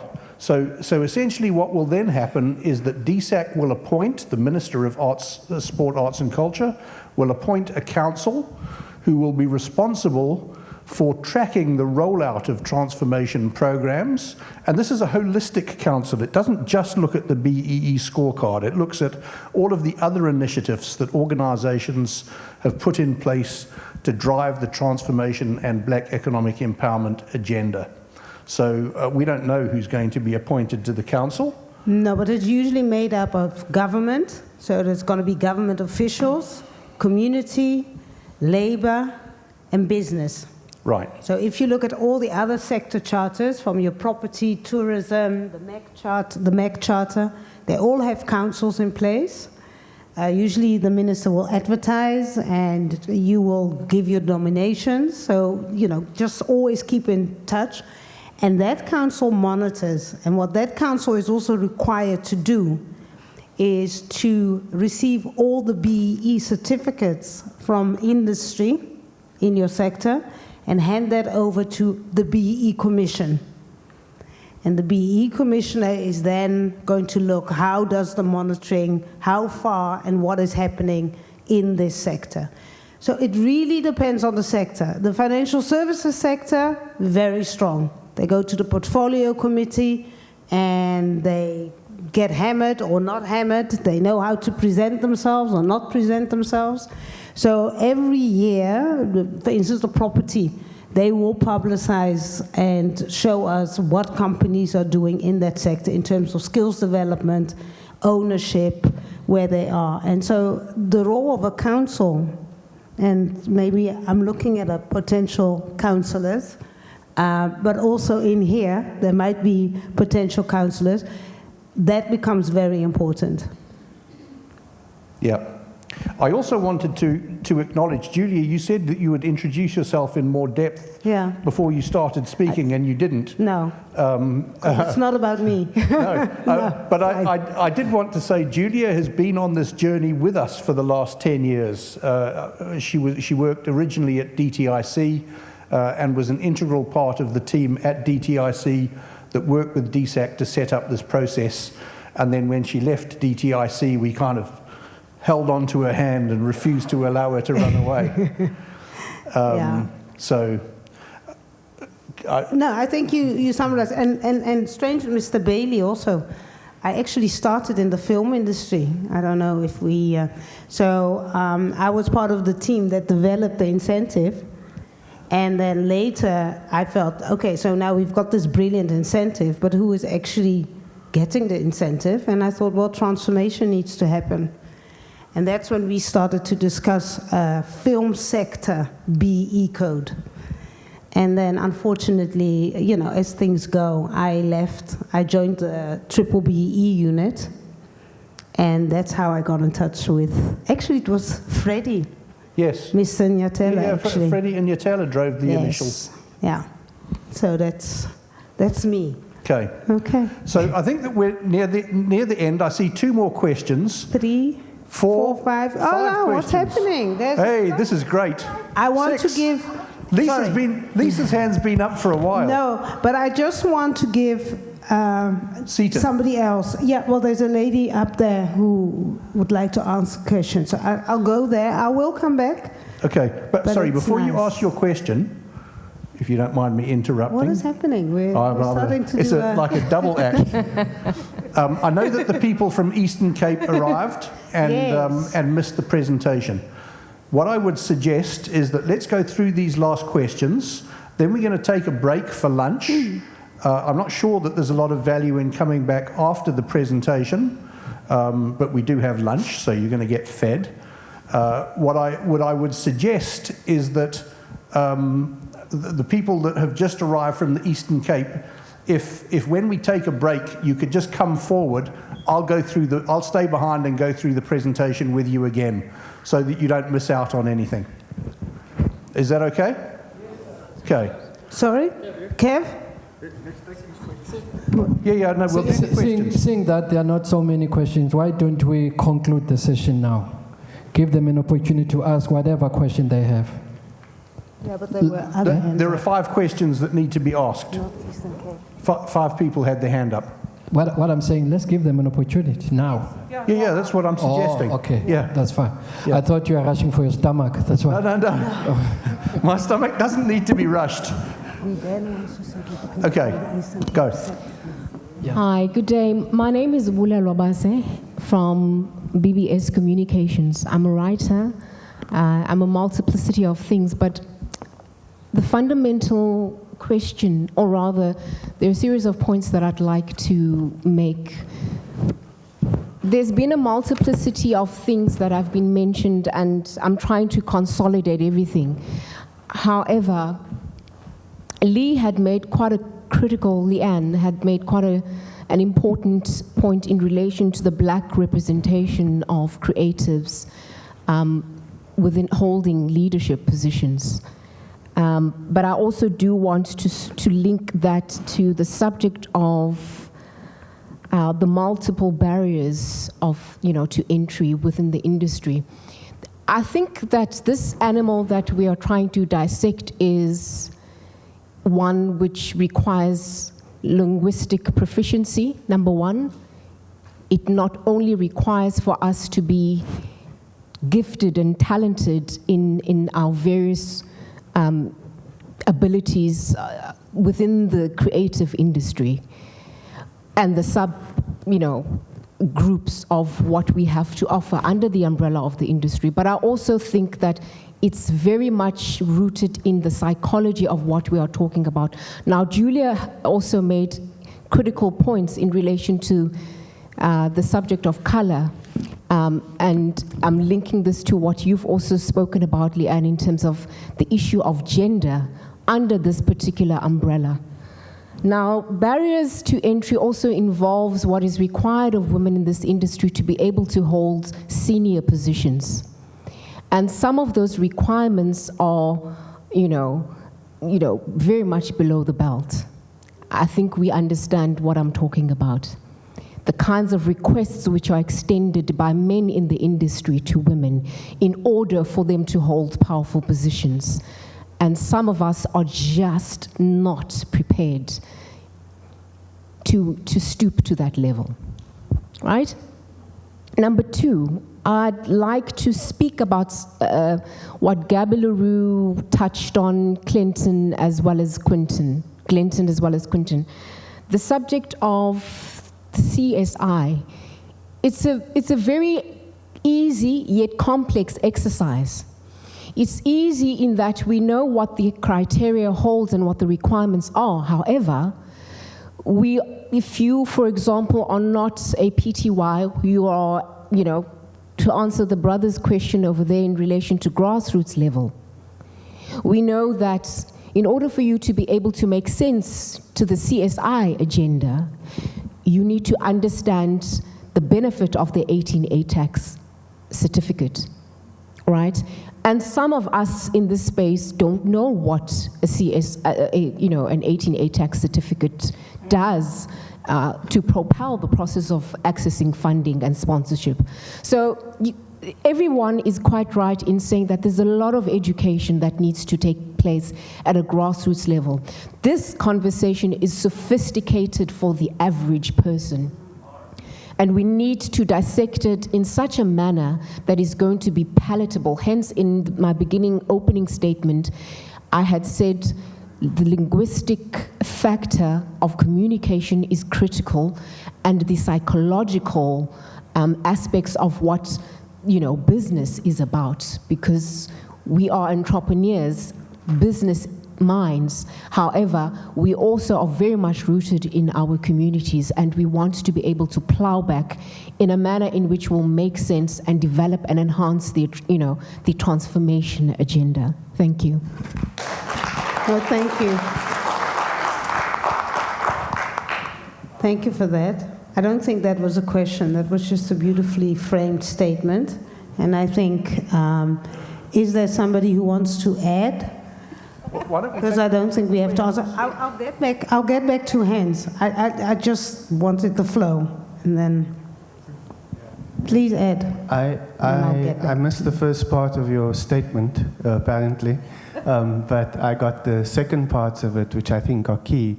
And I particularly want to speak to the issue of CSI, which increasingly has become a very sophisticated terrain for anybody to navigate. Now, I run a small NPC. I am on the boards of other NPCs, and the challenges around accessing funding, if you don't have the wherewithal and the knowledge and the resources, both from an accounting and from a legal point of view, are enormous to even access that terrain in the first instance. Secondly, you then have to have the intellectual capacity to be able to navigate the different requirements that various donor agencies stipulate in terms of their guidelines to access that funding.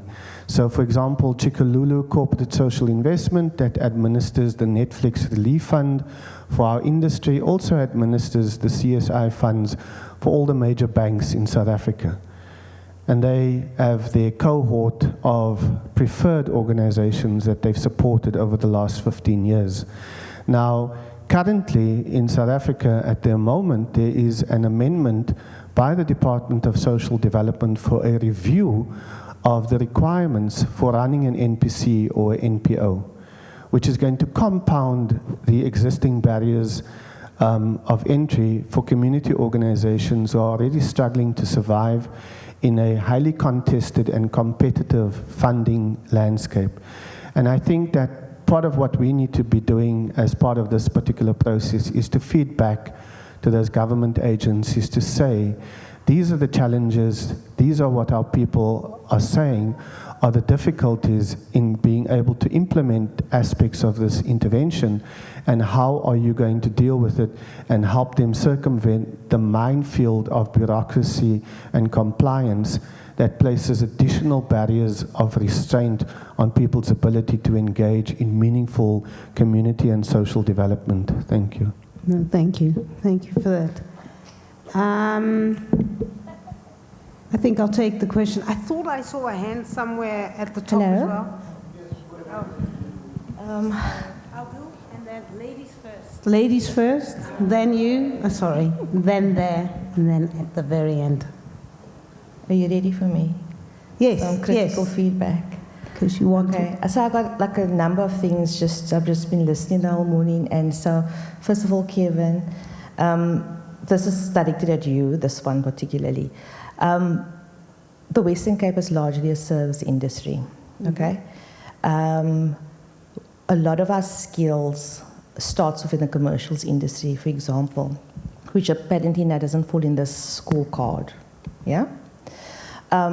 Those skills are then transferred into the features long-form industry, okay? So the long-form features tap into the incentives, okay? So we know that a large part of our skills are freelancers. Not every freelancer is fitting into an association, because I know this for a fact. I speak to a lot of people that are on the ground in the crews. Purely, for example, because if you're not a cinematographer, then you're not going to be in the Cinematography Association, for an example. If I'm a gaffer, where do I go? I'm not a producer, right? Okay. So there are a lot of skills in this industry that is not represented by an association. So, for example, I mean, we've had many conversations with SAC here, okay, around the work that you do, the tiering system, and also saying if you are a cinematographer and you've been in the industry for 10 years, you are now a designated whatever, I can't remember all the tiering stuff. But that's awesome, because then you can also be graded in terms of payment and all of those things, and I fully understand that. But what about all those other people that don't belong to an association, that is not tied into the SAC here? And also, we've also got this thing in terms of skills where, hey, you need a job, I can organize and you're my PA, and then the next thing you're into the system. So we've got a buddy-buddy system that we know doesn't assist with transformation. Because if I don't have a black buddy or a colored buddy or anybody or whatever buddy, then I'm not going to be bringing that buddy onto set. Okay, so how do we address that challenges or gaps in the industry? Because there's no way to monitor it or even stop it from happening. Then secondly, tying into the growth with regards to the skills in the industry. If I'm now working in long form, I'm tapping into the skills, to the incentive, sorry, and it is largely focused on growing black businesses, right? So if I was coordinating, my growth doesn't necessarily have to climb up the ladder quickly, because there's no way of actually monitoring that company to say, hey, you never grew that person into that position over time. So there's a lot of holes for me that needs monitoring and evaluation. So a scorecard like this, I'm trying to understand, fine, it's on paper, but how in reality do we actually do this and make it actually, come about if there's no incentives in place? So say, for example, Jacinta, or a white-owned company who is in commercials and then taps into long form, is the company itself doesn't have to transform, or it's only transformation on the actual film project, because that's what gets audited, or is it the actual company? I don't like to interrupt, but I'm from Josie, and we keep to time sometimes. In the interest of time, I'd like Kevin to answer, then you can take it offline. I'd like to give the two gentlemen also an opportunity, and then we will close. So please, Kevin, yeah? Okay, thank you. Do we want to take the other questions first? No? Please answer so that we have a nice flow, and then I'll take the other questions. Lisa, you're quite right. There is a situation where many people are not members of any association. And I think one of the things that we have as an objective is to encourage membership in organised industry bodies. I don't really care whether you join SACIA, so long as you join a body. So if you're working in the conference industry, then join SACI. And if you're a musician, then join TUMSA. And if you're a music promoter, join SAMPA. And I'm not going to go through everybody else as well. They're all very nice people. Join a relevant industry association and get involved, because it's only through your involvement that you have a voice that is heard within the circles of organised industry. One of the things that I think we have come to realise during COVID is that unless we cooperate as associations, unless we cooperate and collaborate with each other, we're not able to achieve our objectives. And so key towards the development of this scorecard and towards a stronger industry is a commitment by all of the associations to cooperate and collaborate with each other. And just as an example, over the last 2 years, SACIA has collaborated with SACI and with EXA.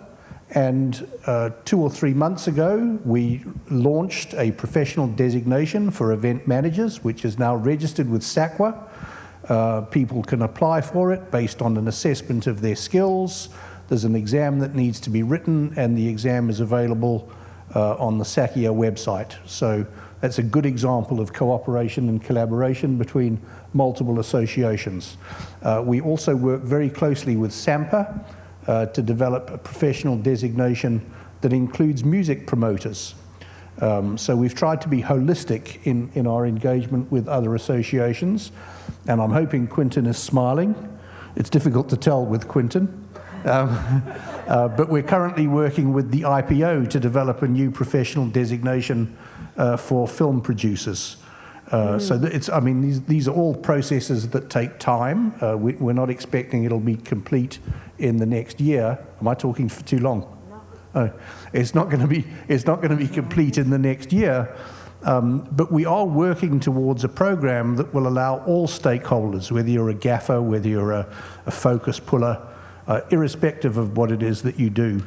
We want to try and create professional designations that allow us to recognize your skill, your knowledge and competence, and all of the associations that work within the framework of this forum. We're not just collaborating with each other on the transformation agenda, we're collaborating with each other on a whole lot of other projects as well. When this process started 10 years ago, Freddie and I were I think the polite description might be combatants.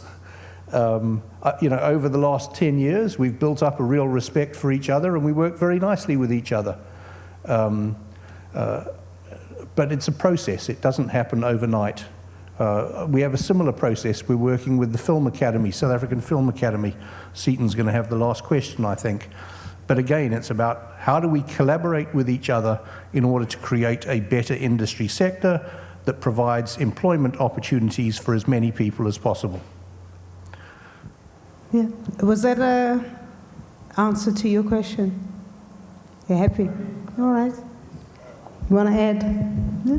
I have skills development is my passion, and I think that one of the things that Lisa was trying to allude to was the challenges in terms of the career development or progression for black professionals, particularly wanting to enter the industry. And it's something that I think we have recognized as a deficit in terms of how we advance and support the careers of black professionals in the sector. And that's something that I think we, through our engagements with SACIA and the SA Film Academy, and even the Department of Basic Education and the Department of Higher Education, for the first time since skills development became part of the national priorities, we actually now have a process underway through the Creative Industries Master Plan that's trying to address those gaps. But like I said earlier on, the policy is fine. It's the implementation and the management where there is deficiency and lack of investment. And I think that it's part of what we're hoping to get out of this process is to identify those gaps and also identify ways and means of how best to actually address that so that we do advance the career of an assistant who's been working as an assistant for 10 years and who's never been given the opportunity to work at the level of HOD or line producer or production manager or whatever. And I think that we recognize those challenges as one of the key issues that we're going to have to address if we're going to advance skills development in any meaningful sense in the sector. Yeah, thank you. The gentleman, your next question. Hi, hello. I think my question is probably aimed at Quinton. Quinton, you spoke just earlier on about the DTIC, right? Could we please speak about the problem there, in regards to the fact that when you apply for a rebate that's over 10 million, it's catastrophic, it's problematic altogether because they ask you to have a scorecard and they measure it against your SPCV. So I mean, that's impossible because an SPCV is ring-fenced and it can't be measured by finances and what's happened in the past. You can only measure it by ownership, right? Because the SPCV is only for one film project. That's it. You have to close it afterwards. So in a sense, you know, the DTI, you know, is saying, you know, if you are applying for a rebate that's over 10 million, you know, it is impossible for you to get that rebate.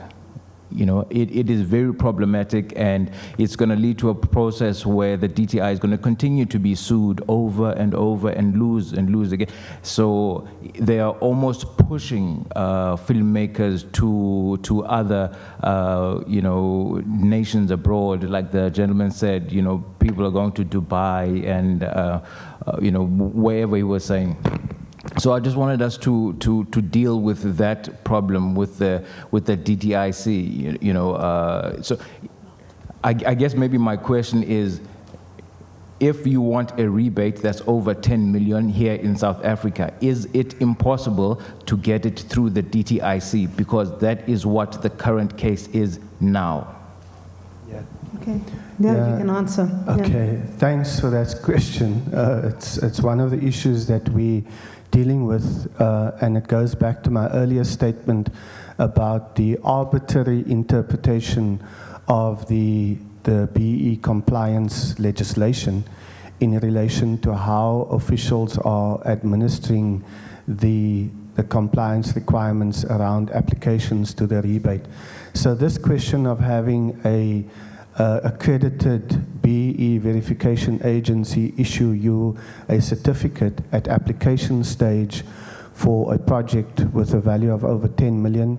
We have had a number of legal opinions, some of which concur and say that the DTIC is within its rights to ask that, and others that are saying that it's not a reasonable request because, first of all, it's not stipulated in the guidelines. Now, this goes to the heart of the issue of our challenges with the rebate office over the last year or 14 months, is that the requirements that they are asking has not been legislated as part of the amendments to the guidelines governing the rebate incentive scheme. And this is one particular instance where that is painfully apparent. And we are actually trying to address this issue both. We've written to the minister, we've written to the DG, we've highlighted the inconsistency in this request, but also, more importantly, the unreasonableness of this additional compliance requirement, which essentially is going to chase any production over the value of 10 million away from South African shores and act as a disincentive to much needed investment to assist with our COVID-19 economic recovery efforts. So we have pointed that out to the DTIC. We have received varying opinions, but in our opinion, it goes to the heart of the fact that in the absence of a sector-specific scorecard, we are again being subjected to the arbitrary interpretation by officials who don't have the expertise to make those value judgments. No, thank you for that. And I think you can continue the discussion offline. I'm sorry to be, you know. There's one last question. Okay. The gentleman. No, there's a gentleman right there with the, I'm in charge. Sorry, Dad. No, he had his hand up, so it's only fair. And then the last question, where? Yes. And that would be the last two questions. No, that's fine. You've asked your questions. Just to be fair, and also for lunch. And we're still here. We're here until very late. So. No, I'm quite fine. Relax, Mchan. My name is Alcaro. I'm from the Northern Cape in Uppington. Thank you. Thank you very much. With the voice, one can hear that it's a young person. And I would like to ask, maybe based on your scorecard, is there a percentage for youth, for example, to say your business must be 20% or 50% youth business in order for them? I would love that to be added. if it can be. Yeah, that's the first one. Maybe they'll respond on that one. And then, because I'm from a rural area, I would like the gentleman that had the conversation saying that he wants to speak. One of our biggest problems that we experience being in the events industry and also in the film industry, of which I'm in, is that in our rural areas, we do not have the necessary equipment and so on and so forth. And when you apply for funding and so on, they will decline you because you don't meet the minimum requirements. So I would love us to look into that. When you said that sometimes you guys go out and look for a photographer and stuff like that, the biggest problem that we experience is that the majority or the chunk of the money goes back to whatever province it comes from. Let me say Joburg, sorry ma'am, Cape Town, or whatever the case might be. Why do we say that? Because we, for example, I had an event with tourism, and we didn't have the necessary equipment, meaning that 50% or 70% of our income actually went back to whatever service provider that was. So we basically were just running up and down. So I think it's something that maybe you guys can answer or help us with regards to that. Sorry, I'm almost done.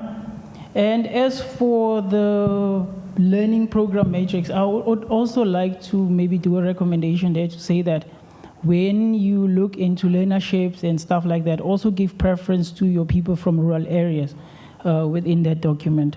I think I would submarine on that one. Thank you. Excellent question. I'm happy that I gave the mic to you, the opportunity. Would you like to answer? Thank you. Thank you very much. We have not made provision for age. We haven't looked at discriminatory issues within age, more development within a person. So whether you are 18 or you're 50, you can learn a new skill and you can grow. So I don't think age is going to be any issue in terms of your growth within an organization. But as young people, you should have exactly the same opportunities, so it's equal for all, which I believe is in part of our document. So we haven't discriminated age-wise, but I'm sure Kevin has something to add on that. And yes, people from the rural areas need to be given opportunities as well. And I think that in terms of the education that is up and coming, and the colleges and the institutions that are offering programs to train people are targeting the rural areas more and more, because a lot of skill has been coming out of those rural areas, so that we're looking at everything holistically.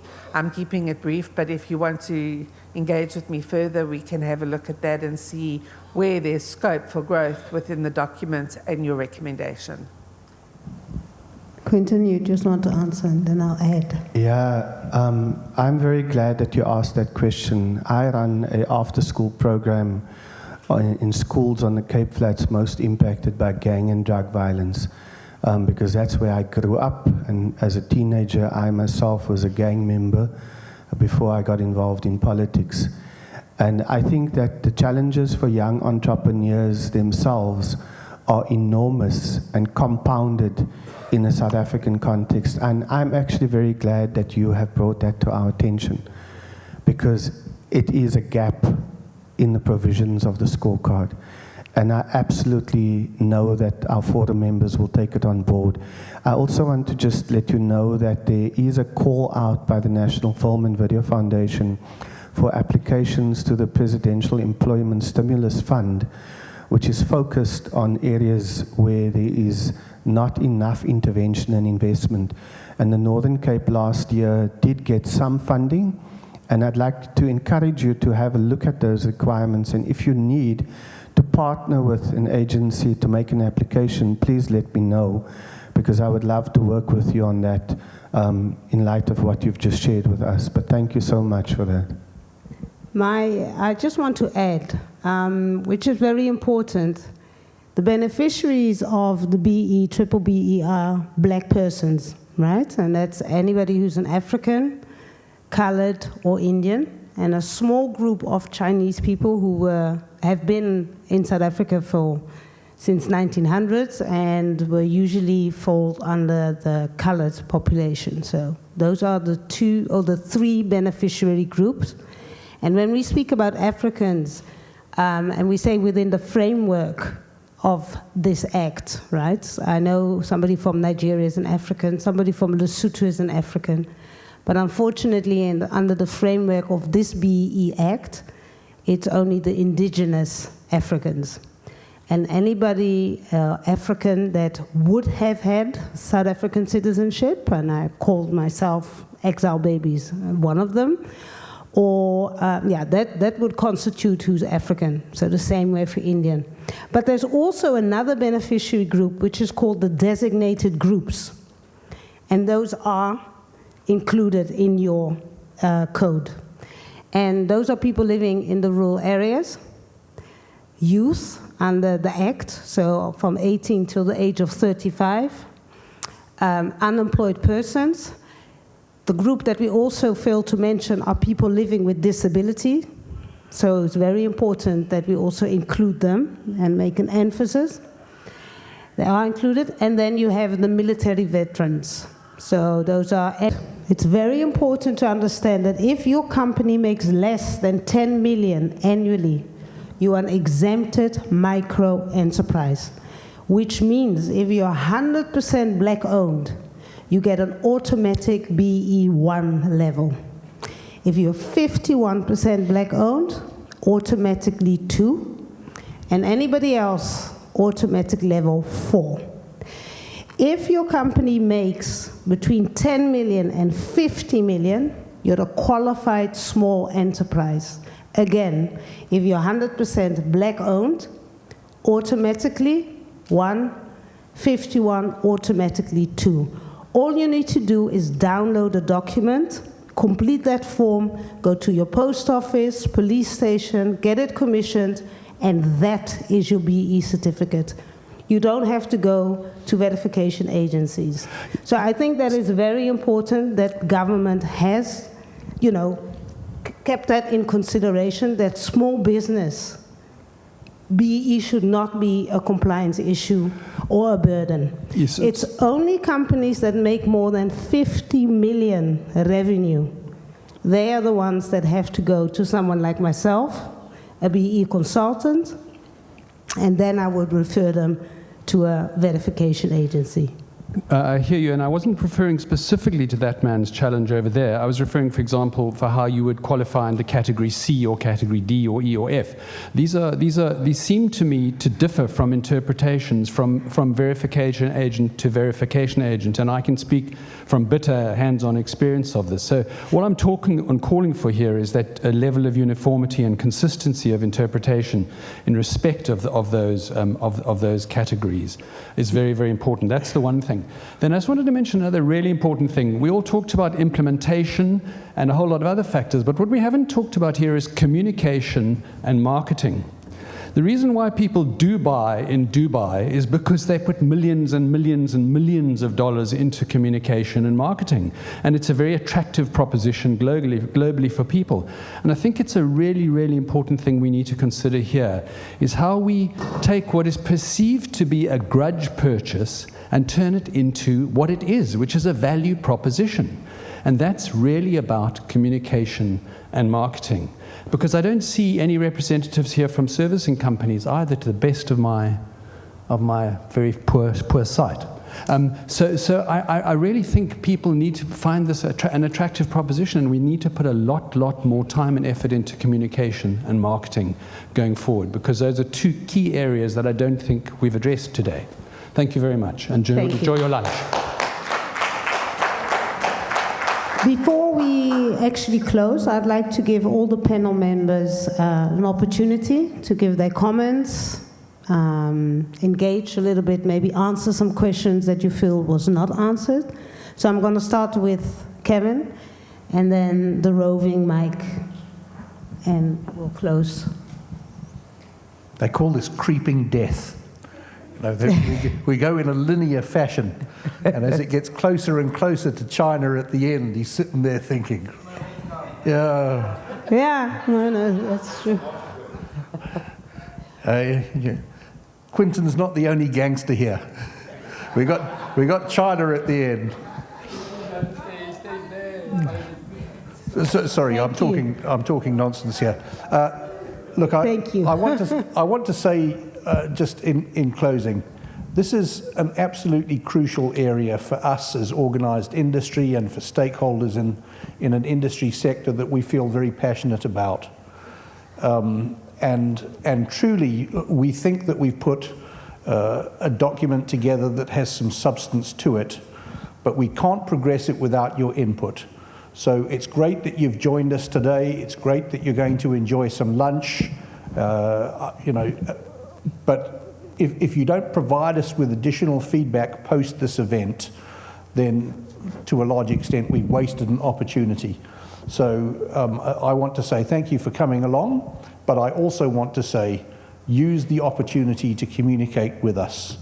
I'll make the presentation available. Maybe I'll send it through to you. Lisa looks as if she's hiding under the chair. But yes, I'll make our presentation available. Please go through it. Please review the draft scorecard that's available through the registration link and provide us with feedback so that we can enhance what we've already done. Thank you.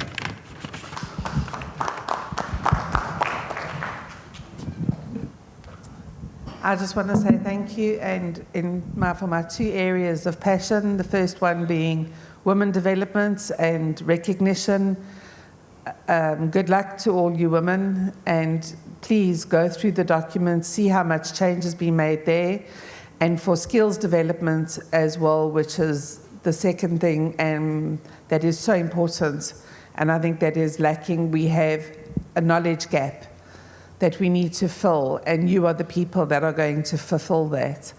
But the only way we're going to do that is by working together and by having a full understanding with one another. So your feedback and your input is vital. So as Kevin has said, please read the documents. I know it's a hell of a document to read, but go through it. It's going to affect your own future. And I think if you just understand it better, you can make informed decisions and give us input and work with the people to make your lives better. And that is the crux of everything that we have tried to produce for you today. So thank you for being here. Yeah, I want to echo what both Kevin and Leanne have said, and just on a point of correction, China, I'm actually from Heideveld. And Langa was part of my stomping grounds. You can ask Bra Jimmy and Brenda's family. Heideveld is between Manenberg and Bonteheuwel. So I want to say thank you to everybody who's made the time to be here today. And I think that I just want to reflect on what Seaton said about communication and marketing for this particular process, is that the decision makers, the big business people who are able and who are required to engage with this particular document need to be engaged. And that will require a facilitated process following this session with those companies through an agency like Wescrow or the Provincial Department of Finance and Economic Affairs, and also possibly even a follow-up engagement further down the line with the entire forum, where we have the BE verification agencies in the room, we have the service companies in the room, we have the big supplier companies like Avis and Tempest and Media Film Services, or to interrogate the provisions of the scorecard. And that was actually the intention and the purpose of this whole process, because the Minister of DTIC indicated that he wanted to be comfortable that the public consultative process had been a meaningful one, and that it had actually engaged all the bigger players in that process. So we have to take that on board, and I think we as the forum recognize the need for that. Having said this, I think that some of the conversations that have happened here today are conversations that need to continue. I think that we don't have enough spaces for those conversations to happen in the South African context. So I'm very grateful for that, and I want to just thank my fellow forum members, Julia, and everybody else, and also our chairperson, Opa Salamani, and Freddie, who are not here today through no fault of their own, for having stayed the course with this process for so long and in such a committed and dedicated fashion. And I'd like to ask for a round of applause just to acknowledge Opa and Freddie. Thank you.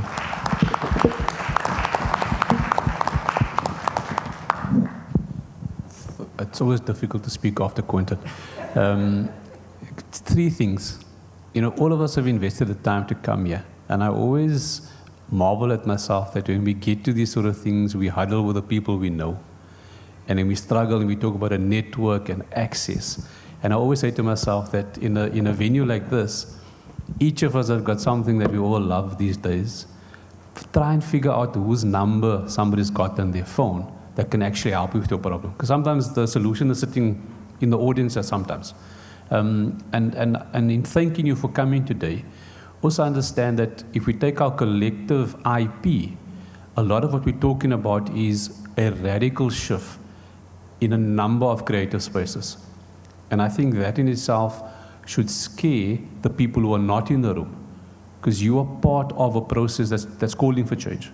But I think our challenge going forward is actually doing that, seeing that it happens going forward. So let us consider three things. As I said, try and figure out, find a new contact, but use our ecosystems that we have and create new ecosystems at the same time as well. Because nobody's going to do it for us. With utmost respect, I mean, we've been asked by the department to do this, but the same department is ultimately and might never actually implement this. We're going to have to do that for ourselves. So waiting for somebody in my world is never an option for myself unless it's done by myself. Thanks, everybody. Okay, from my side, my take is always a little bit more sort of activist, as you guys know. So, firstly, again, I want to just pay homage to our chair and Comrade Freddie Natella, who really, has actively pursued this and got this ball rolling for our industry. So, respect and salute to them. I'd like to just leave this little segment coming back to the issue of communication. It was Oliver Tambo who said, also learn from the achievements of your enemy. And if you look at the Boer, the Afrikaner, who I grew up with, one of the successes that made them so powerful to be able to be a little group controlling the destiny of so many people is the Afrikaans language was developed into a business language as well, similarly to English. All these big words started coming out like Eskom, Elektrisiteitsvoorsieningskommissie. I mean, what kind of a word is that, Huh? But it got you the funding. When Yanni went to the bank, he walked out there with the funding because they were able to elevate their language and their culture to one that was accepted in business circles. And I want to encourage all the various, groupings of the African culture, your Nguni group and whatever, all the other groups. Also, don't just sit back. Like sitting down. Don't just see yourself as a victim anymore. You may not have direct access to funding yet, but there are other things that you can do in the meantime to make the access to funding easier for you. Develop your language, develop ways of discussing things that are of high importance in business and in your industry in your own language. Don't always force each other to have to, revert to English when you start talking about your industry. Discuss it in your language. Bring your language into the business conversation. So that is one area of encouragement. Lastly, I just want to say thank you to each and every one who made this effort. You are part of the solution. You are not victims. Take this journey into your own hands. Thank you.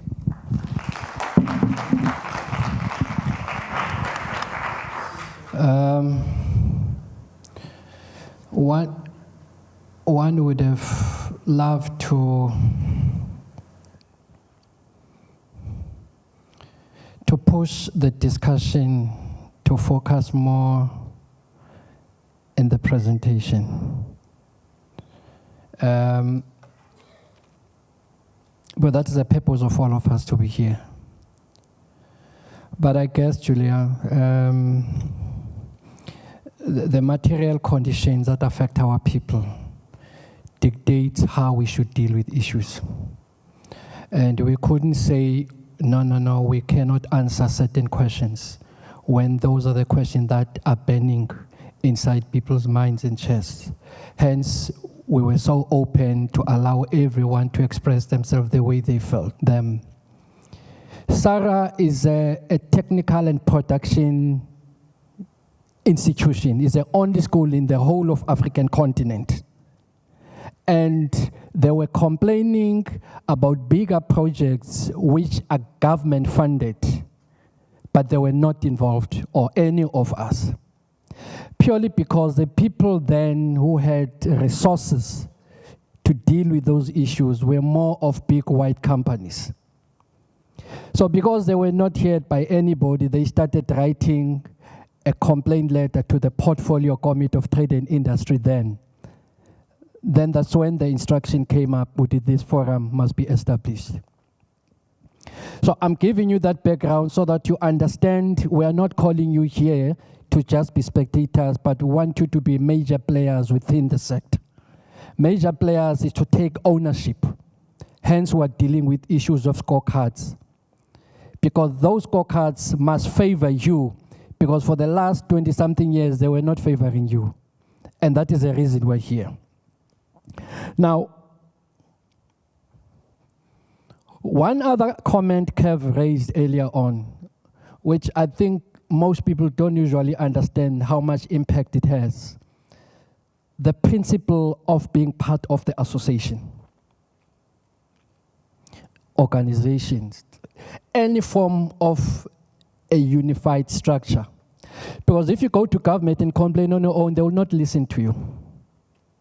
Now, the relationship that he was referring to, which involved a number of other organizations, has played a critical role for some of you to have an opportunity to stage events in this institution with 100% capacity.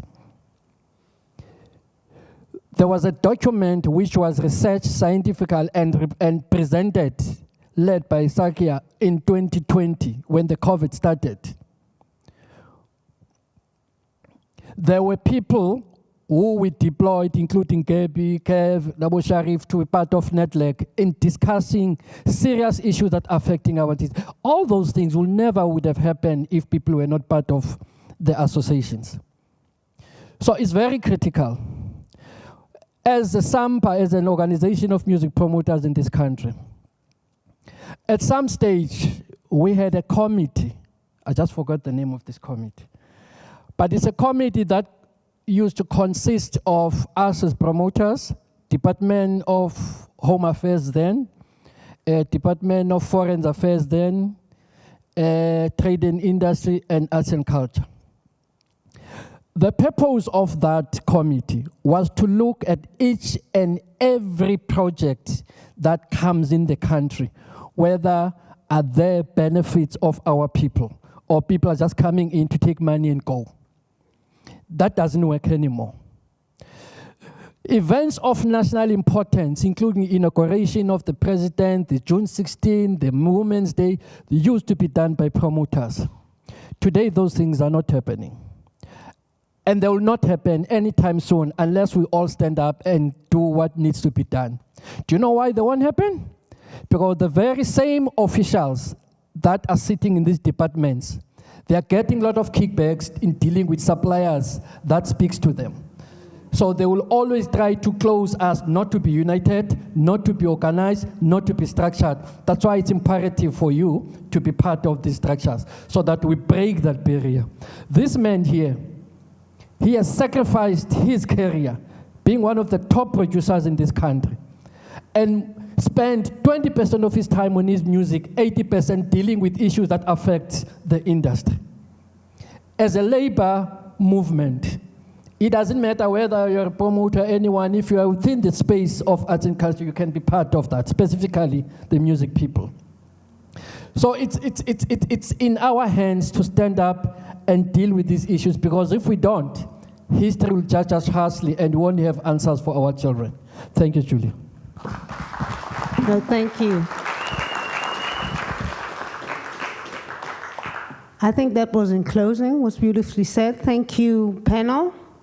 Thank you. I've worked with, like I said, a lot of sector charters, but this sector charter, I always come back because there's passion and I can feel it, and we are going to make it happen. But I think we also do it for the love of all of you. Thank you for being with us. Thank you for allowing us to engage with you. I hope you get something out. I'm looking at the Department of Arts and Culture. I would really like to come back, right? Because I think we need to engage much more. People from various organizations, be it Vescro, be it a local government, please invite us, organize that we come back, that we have workshops. One day is never enough. And I think with that, can I allow people for lunch? Yeah? Okay. Lunch is being served. Eastern Cape, do you want to stay behind here now, or do you want to grab something to eat and then come back? Okay. I didn't hear what you said. Okay. Well, make up your mind. Everybody else, thank you very much for coming. As I said, we're still around. We're kind of staying, having lunch. Okay, and hold on, Colin wants to say something. Oh, Colin, all protocol observed, sorry. Thank you, Kevin. Thank you, Julia. No problem. Sorry, I just wanted to make a note for the Eastern Cape stakeholders to please go there by the, in fact, when you go out, please wait there. I will show you where to go so that you register online, because we need this database. It's a struggle to get a database for that's specifically about focused on this particular sector that's discussing these issues. So the team that came from the Eastern Cape, I'm aware that you couldn't register online, so please wait up there.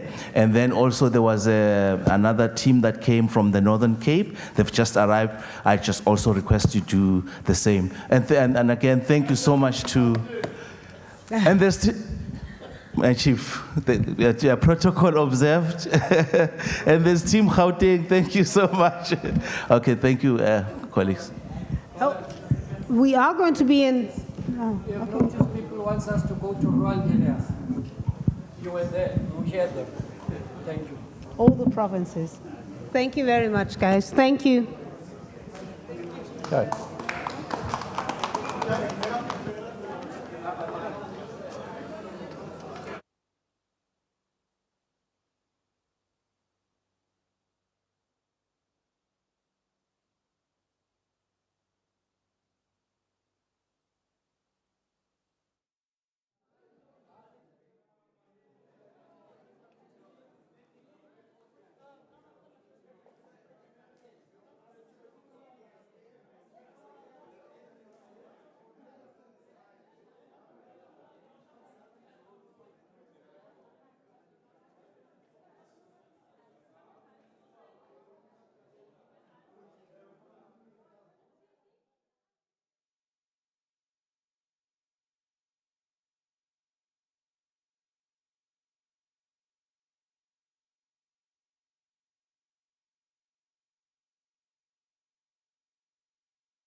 So I think I left a slide out when I spoke earlier.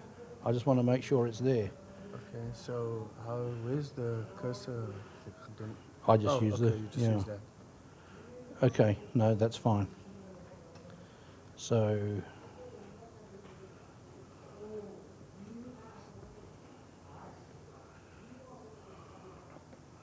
I thought I had a slide.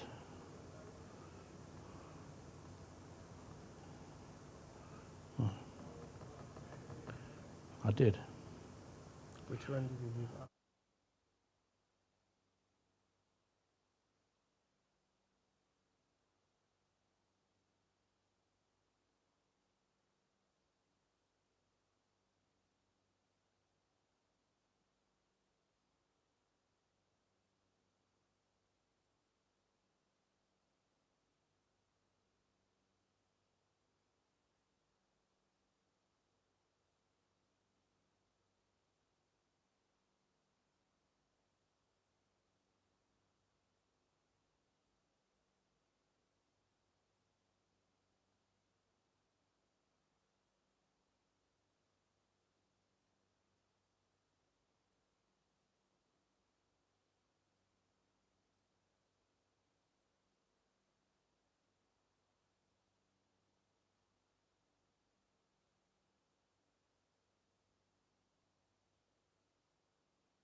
Hello?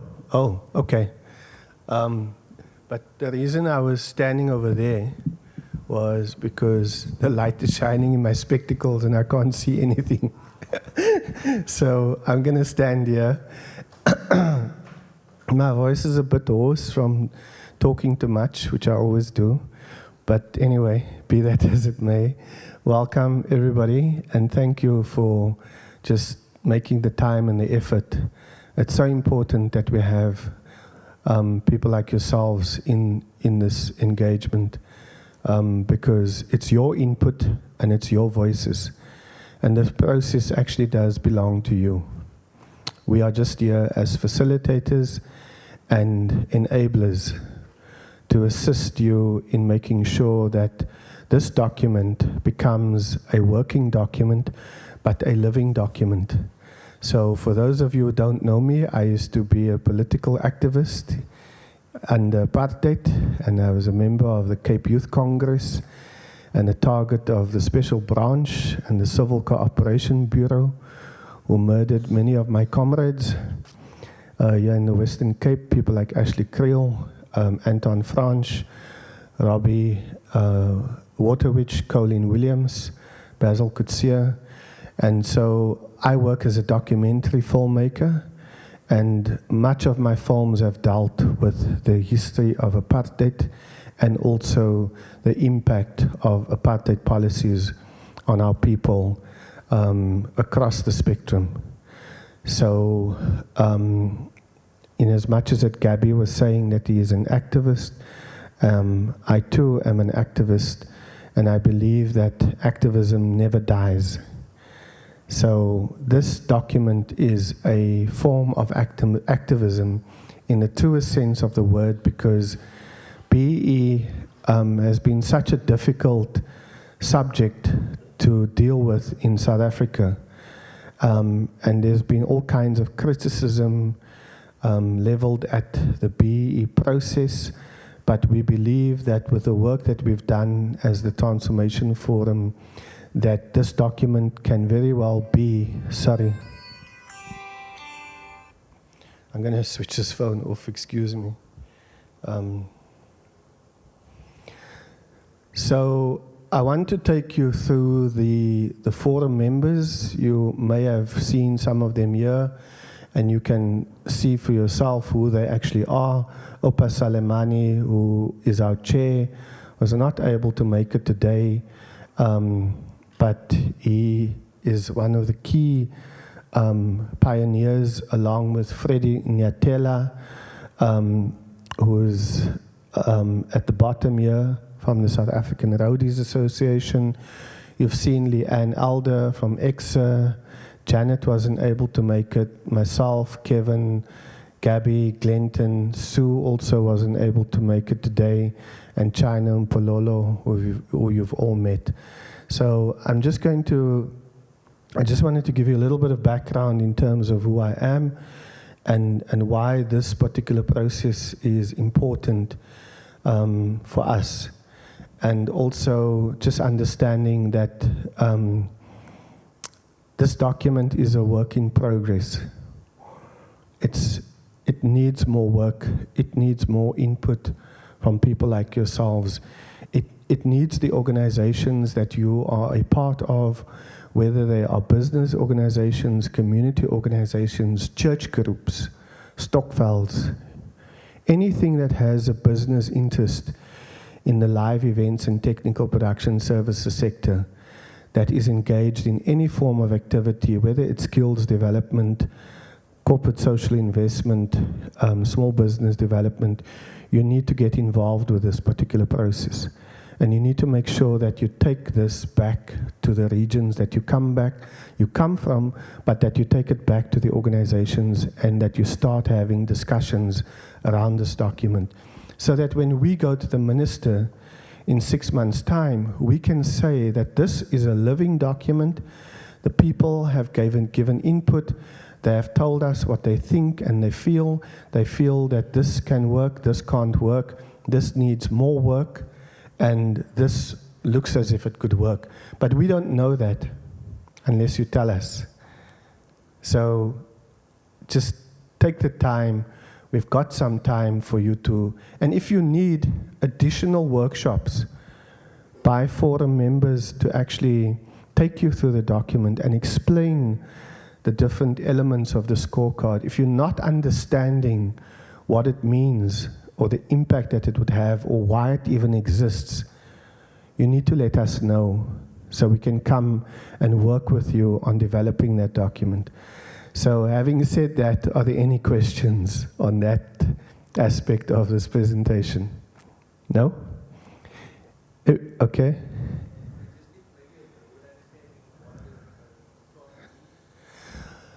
Okay, so if you look at transformation in South Africa, you have different sectors across the economy, and every sector has a transformation charter. And so one of the most established charters is the financial services sector, which deals with transformation in the banking industry and financial services. Then you've got the mining charter, which again sets out a framework for how change will happen in that particular sector of the economy.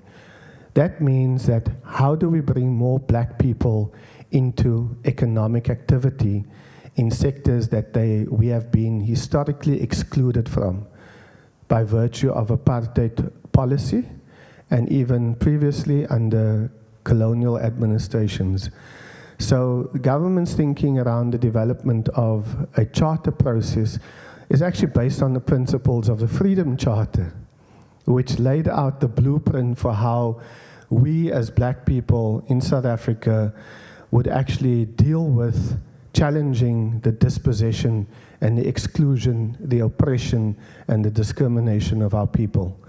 And so, based on the fact that the Freedom Charter was our guiding document for our liberation struggle, the thinking in government when we came into power was that we needed a series of charters, much like the Freedom Charter, that would deal with the issue of exclusion in a proactive manner, i.e., it would look at where are the areas of underrepresentation of black people. Where are black people, black women, not being represented in areas of economic activity or business activity, and how do we get them into that economic activity? How do we bring them into the broader economy in a way that can be monitored and measured? That means to say that we can keep a track of how many black entrepreneurs are actually getting involved in business activity, how many black people in places of employment are actually working at middle management level or at senior management level, and if they are not working at middle management and senior management level, how do we support a process that actually gets them to that particular point? So, and if you go through the different categories of the scorecard, which I'll do in the presentation, you'll see the thinking behind that. But I hope that gives you some context and answer to your question. Is that? Okay, cool. This process has actually been underway for the last 10 years. And if not longer, because I chaired the working group on BEE and transformation for the Cape Film Commission in 2006. So it's actually almost 15 or 16 years that we've been trying to develop a charter for the live events and technical production services sector. So when I talk about live events and technical production services, does everybody understand what that actually means? Or do you need me to explain that? Sorry? Okay, so live events is things like concerts, like exhibitions, like performances, you know, where people have to stage an event, where they put up an exhibition on behalf of an international agency or an event that is happening in a particular sector. And there's all kinds of logistics and management issues, but also supplier issues that go into setting up a concert, for example. So if you've ever watched a music video or you've ever watched a concert, you'll understand that that is a live event if it's being performed live, but it also gets recorded. And in that recording process, there's a whole back room of activity. For example, what's happening with this presentation now is that it's being recorded at the back there from the studio. And so that is a skill set, or somebody who is qualified to actually play that role of being a technician, to actually record this process and make sure that it's captured. And so we have a very lucrative, or we had a very lucrative live events and technical production services sector, which includes film and television production. And behind that aspect of production is an entire supply chain where you need to procure, you need to get people who can provide services in terms of sound, in terms of equipment, in terms of a venue. They need to book that venue. They need to book flights. They need to book accommodation. They need to provide catering. They need to provide transport. They need to provide security. They need to provide cameras. They need to provide sound equipment. They need to provide safety officers. So you can see that in that value chain, that supply chain, there's a lot of money that gets spent there. Now, historically, that money has gone to a handful of largely white-owned businesses, which means that black people and black businesses, or black business people wanting to get into that area of business activity, has struggled to do so because it's been locked down. For want of a better term, it's been a monopolized industry.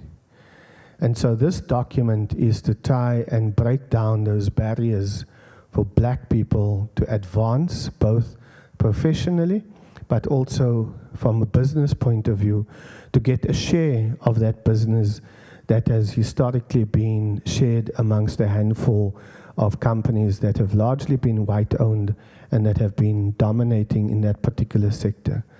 Does that make sense? Okay. You must just stop me if there's anything you don't understand, or if you feel I'm talking absolute nonsense, please. I sometimes do need that. But, okay, so this process has been underway of developing this document for the last 10 years, if not longer, and it's stalled on a number of occasions. But through the commitment of people like Opa Salemani and Freddie Nyatela and Kevin Jones, who's just gone off to do, oh, there he is. Okay, well done. So you can do the actual presentation. I've just been giving background and context. These people have stayed with this process for the last 10 years to develop this document because they recognize the importance of trying to bring about change in this particular sector of economic activity.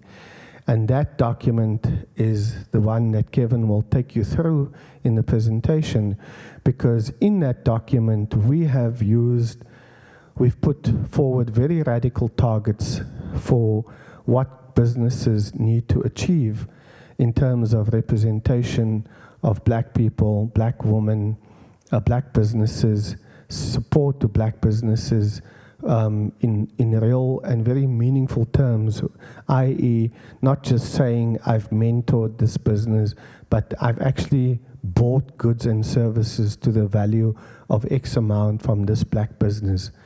And so this document has set increased targets for what businesses who have historically been operating in the sector need to achieve to get a compliance certificate from the council that will be set up once the document has been adopted as law by government.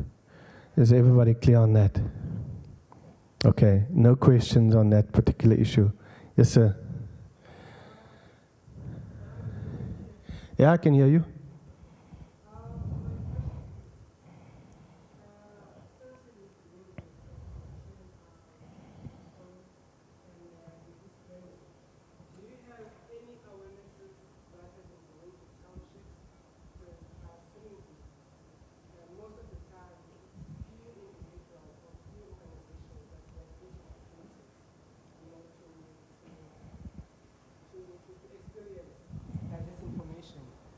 But now, what other avenues that have gone through in order for those who are in townships who do not know about these platforms, and how can they come through as well to be part of these discussions?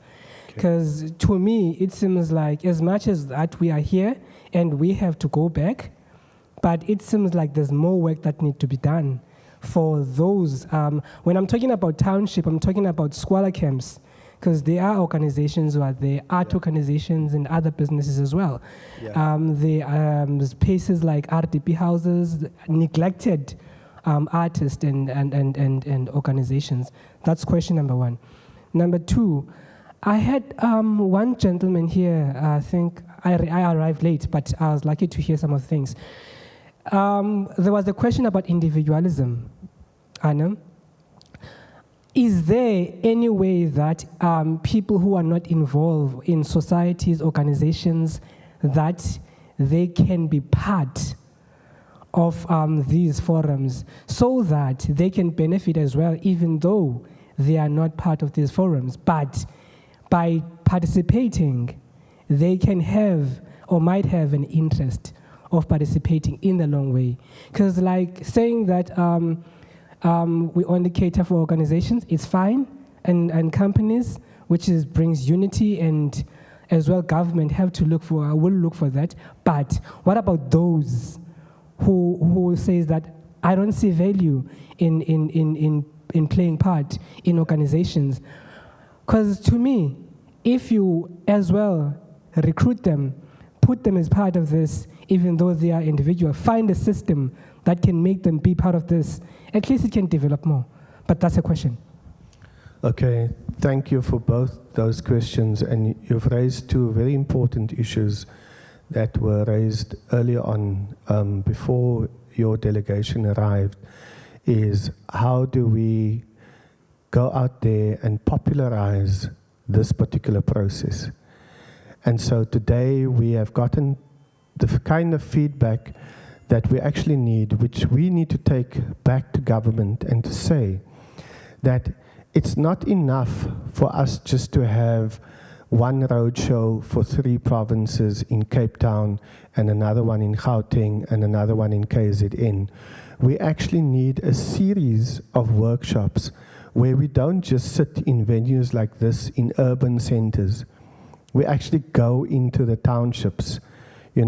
We've got the South African Taverners Association. We have black business forums operating in the townships that need to be engaged, that need to be invited to participate in that process. What we've realized is that the public consultation process, as we've set it up, is not going to be sufficient to get that information out to the community.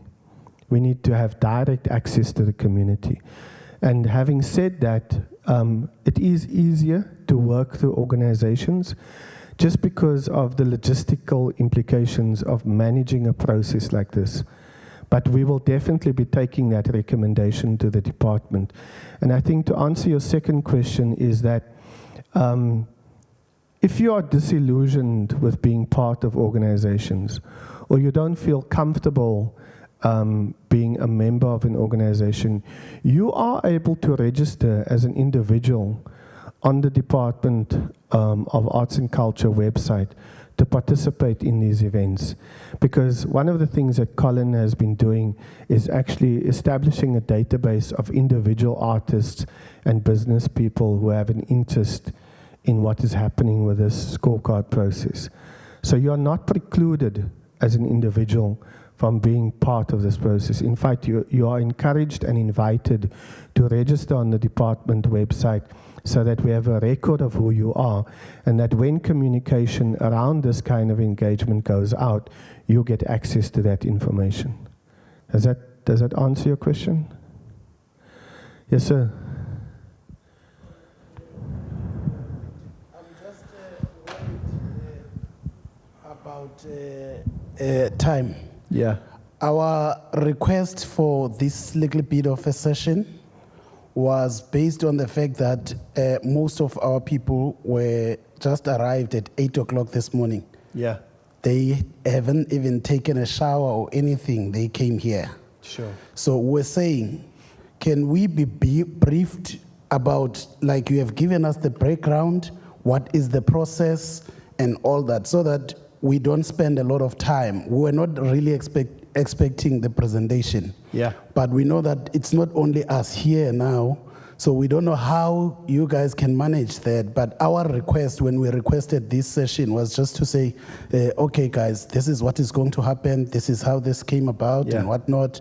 Here is the document. This is how you can access the document. You can put your inputs on this document this way and this way. But now I'm seeing it's a presentation and it's going to have answers, questions, and all that. And people are really... Yeah, I'm just worried. Okay, thank you for pointing that out. I know people are tired, and that's why I said, we appreciate the fact that you've traveled so far to get to this engagement, but we also want to make sure that we can bring this engagement to you, closer to home. So the presentation that Kevin will take you through will not be longer than 15 minutes. But in order to give people background and context, I needed to answer these questions so that everybody is on the same page in terms of how the process has evolved, where it's gotten to, and what the way is going forward. So I'm not going to take any more questions. I'm literally going to hand over to Kevin to take you through a 15-minute presentation, after which you can more than happily be released and go and do what you need to do and relax and recover from your journey. Okay, thank you very much. And here is Mr. Kevin Jones. Sounds like a Tom Jones number. I promise not to sing. So I'm very aware that people have limited time. So what I'm going to do is I'm going to stick with the presentation, but I'm going to fast track through it. And my suggestion is that if you have questions, I struggle to see everybody in the audience, but holler out in some way, because I think this is a small audience, and if we can keep it engaging and interactive, it'll provide the greatest level of value. So as Quinton said, we've been working on this as a process for several years. A number of associations have come together. Why associations? As a follow-up to the question at the top. Essentially because when you're active within organized industry, you have the opportunity to present a cohesive voice. I promise you that if anybody on an individual basis phones up the Department of Sports, Arts and Culture or any other government department and says that you have a challenge that you want to discuss with the Minister or the Director General or some other official, you're not going to get anywhere.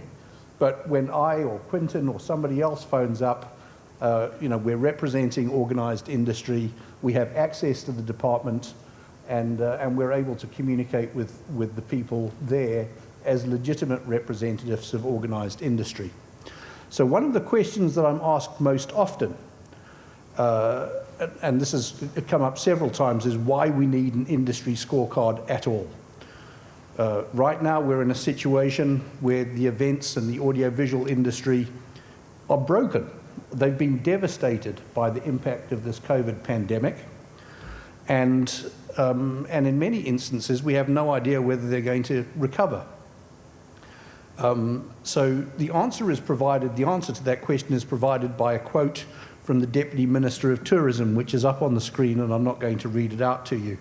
But in essence, the feedback from the Deputy Minister is reinforced by statements made by President Ramaphosa at the beginning of the COVID pandemic, where he spoke about the South African Economic Reconstruction and Recovery Plan, and he described how the COVID pandemic presents an opportunity to reset the South African economy, an opportunity to build, these are his words, a new inclusive economy that benefits all South Africans. And he continued to say that transformation and black economic empowerment stand high on government's economic agenda. So, I'm very aware of the irony of this. I'm white, for anybody that didn't pick it up by now. I'm middle-aged, I'm bald. I represent everything that flies in the face of black economic empowerment, and yet I stand here and talk about transformation and black economic empowerment. Why do I do that? Because I believe in South Africa. And so I and my colleagues that were on that council have been working very closely with each other over the last 10 years, and we are committed to driving a transformation agenda that creates economic opportunity and prosperity. You'll have heard several politicians talking about build back better. It was a phrase that flew around the world. Everybody was using it. And bearing in mind the statements from both the Deputy Minister of Tourism and the President Ramaphosa, we have to say, what does it mean to build back better? Should we use our own scorecard specific to the events and technical production industry, or should we just use the generic scorecard that already exists, that was developed by the Department of Trade and Industry several years ago? And the answer is to say that the events and the film and television production industry are very different to other sectors. We tend to have smaller companies with a low head count of highly skilled people. We tend to be highly reliant on freelancers. We scale our business operations up and down in response to the changing demand that is placed upon our services. And because we're unique in that way, we find also that our revenues fluctuate tremendously. So the generic scorecard is a crude tool because it's designed to be used across multiple industries where the structure of the organization is fundamentally different to that exists in the events and audiovisual sector. And using that crude tool is a bit like using a pipe wrench to remove a nut from a bolt. A spanner is a far more appropriate tool, and what we're proposing is to cast a bespoke spanner, to create a tool that is specifically relevant to the challenges that we face in the events and the audiovisual industry, so that we can develop solutions around BEE and transformation that serve our needs and our objectives. And in developing it, it's not just about us putting this document together, a set of paperwork. It's about sharing it with you, gathering feedback, and ensuring that we develop a tool that can be used, that is developed based on your information and your feedback. So the proposed scorecard covers a wide range of formats, whether you're an event organizer, whether you organize a church bazaar, or a school sports day, or a rugby match, or a business conference. Doesn't matter what it is that you organize. If you're an event organizer or if you produce audiovisual content, this is the scorecard that will apply to you, and it will apply to any organization that generates more than 50% of their annual turnover from the events or audiovisual sector. And I suspect there may be questions on that. In August last year, the NFVF, the National Film and Video Foundation, released their 2021 Economic Assessment Study, and it looked at the state of transformation in the audiovisual sector, and they concluded that overall there are low levels of transformation in the audiovisual industry. They recognized that the sector had made steady progress on the transformation front in terms of employment and management, but there was very limited progress on the ownership aspect of the scorecard. And their report specifically highlights the lack of self-sufficient and sustainable black-owned film enterprises. It also described how beyond the public sector, black filmmakers and producers often battle to raise the funds that they need to support their projects. Similar research exists in the events industry, where we find high barriers to entry for venues and technical production companies because of the high capital cost involved. There are almost no barriers to entry for event organisers who don't require a high capital investment, but events itself is a high-risk business, and despite the low barrier to entry, and perhaps even because of it, there's a high failure rate in startup businesses, and again, slow transformation. As with the audiovisual sector, transformation at higher skill levels within the industry is painfully slow, and black-owned technical production companies find it difficult to raise capital. In order to address these issues, we've taken a long look at the core elements of the scorecard and radically increased the transformation targets for ownership, management control, and skills development. Now, I know that you asked me to present a summary, so I'm not going to go through the specific details of each of those elements.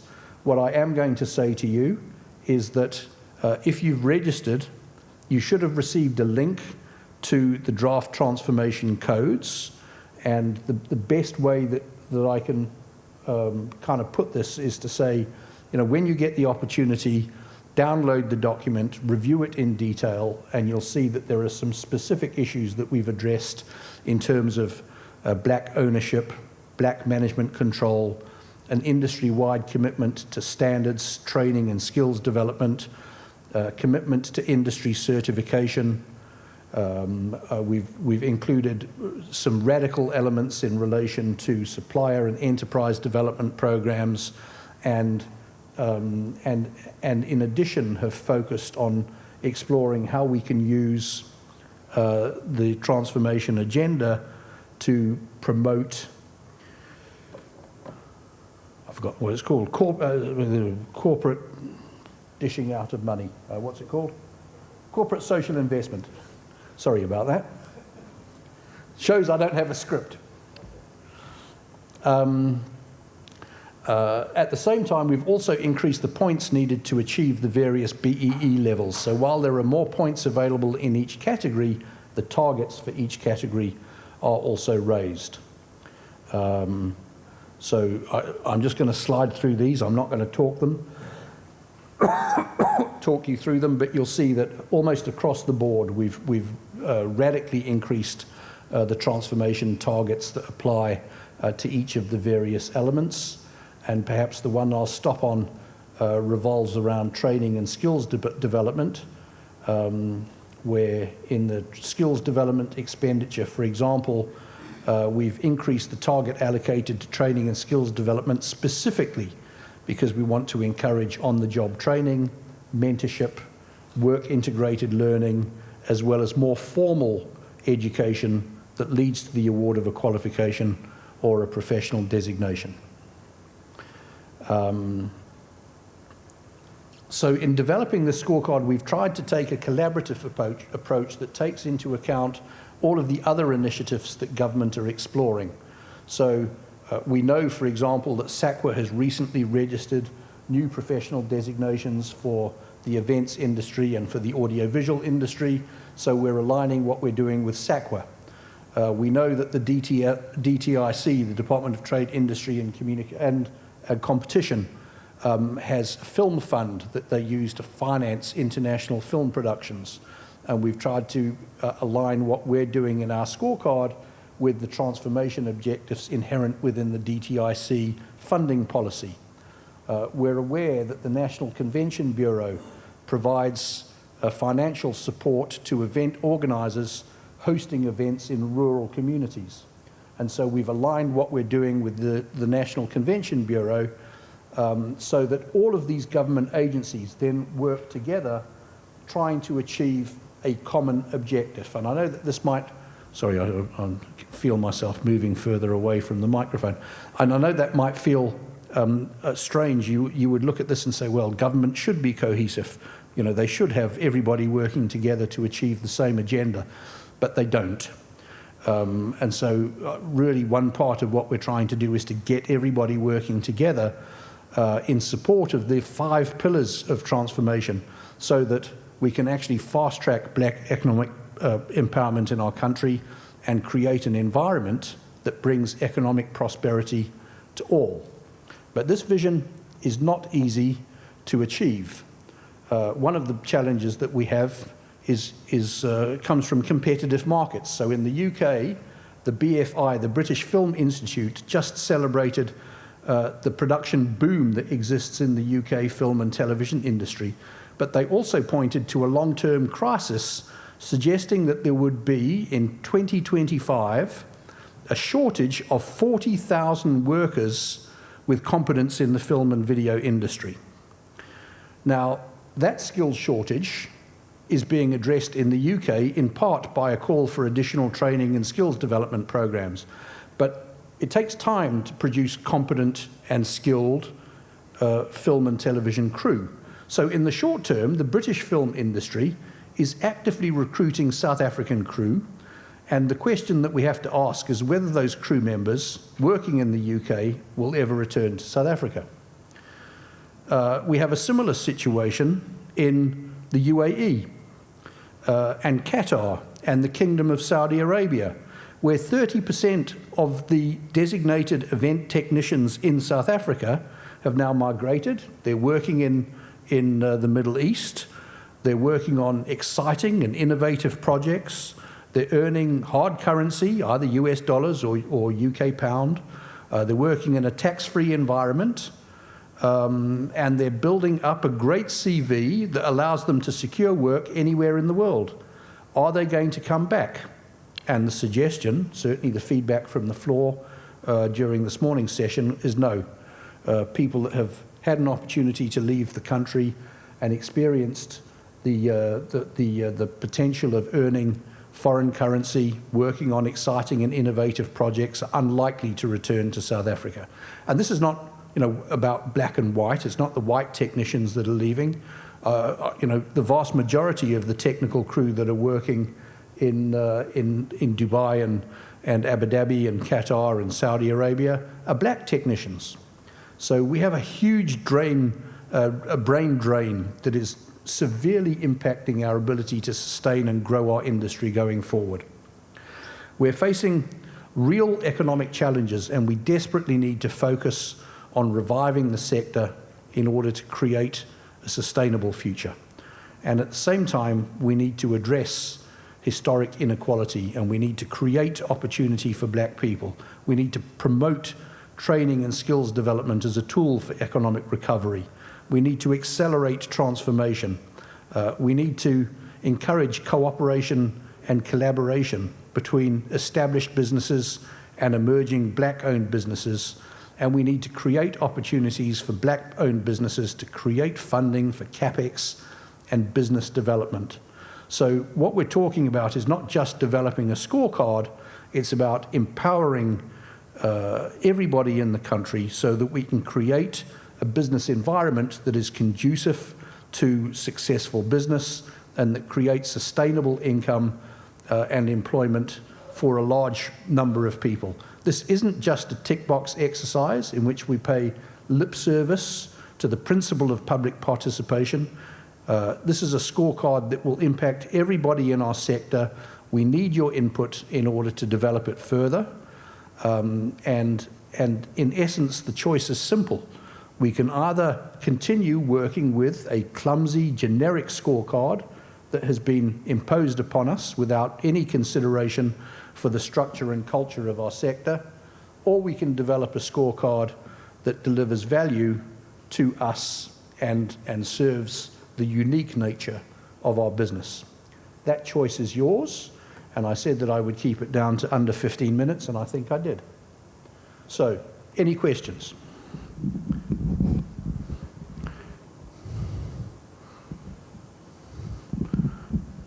Okay, we have a question here in the front, and then over here. I'm looking for 3 questions, so we're going to go 1, 2, and, well, then I can go home. Okay, let's start with you. All right, good afternoon. I heard the presentation, and it really touched on the base of RAD, which is the rural arts development in the rural sector. Now, the challenge is I just want to know if there is a strategy that you are going to use as these collaborated forums or organizations to make sure that there is a structure that you interact with besides the organizations that are there in order to actually liaise with the underground structures, because we've got people who don't understand policies and administration and who would love to be part, because people are skilled, but they are not skilled as much as policy and administration. And also, I just wanted to know if we've got this kind of draft policy, because many of us, like now, we're just gonna read it at home and all, and just have some views. And what time frame do we have as to reply on you, and the actual surety of us getting an input on how this will work on the ground? Thank you. Okay, so there were a couple of questions there. There was a gentleman over here that had a question in the orange shirt. While the microphone's getting to you, I'm going to answer this one if you don't mind. So there were a couple of questions that you asked. One of them was about the opportunity of people to engage in dialogue when they aren't part of a formal association.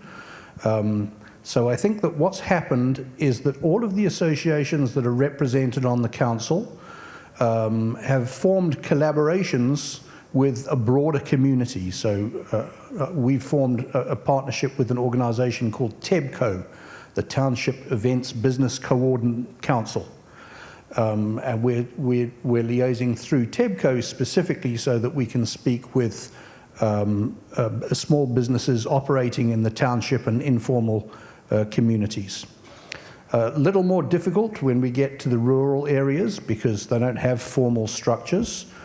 And in blunt terms, DSAC, as the Department of Sport, Arts and Culture, have not allocated a budget to engage with people in rural areas.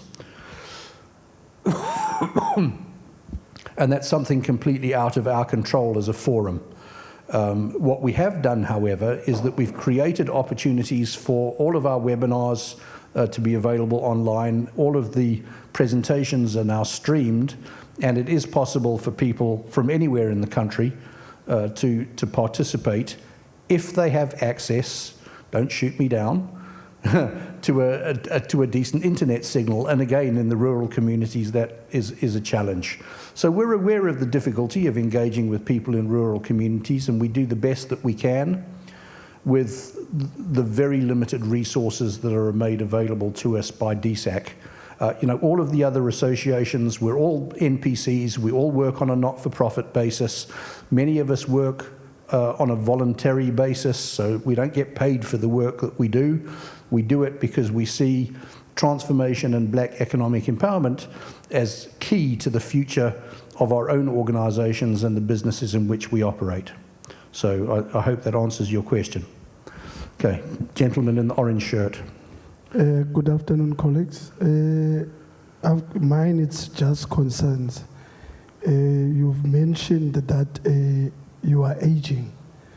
So the good ideas that are in the draft document, I'm just worried in terms of the transformation that is going to fade off. What are your plans in terms of, you said that you've been working with the document for almost 10 years, so that these good ideas that are in the document itself are not going to fade off. Is there any plan maybe that you groomed younger candidates to work with you in terms of, I'm checking the age also, because the ideas are good, but to always also preach in the good terms that you are trying to do. And then theoretically, always the draft documents are good. But in terms of evaluating and monitoring the processes, it's like when they talk about the BBBE in construction companies, I'm checking off those loopholes. Because Mr. Quinton mentioned that most of the technical, they're in the white monopoly companies that they are benefiting. But what do we do?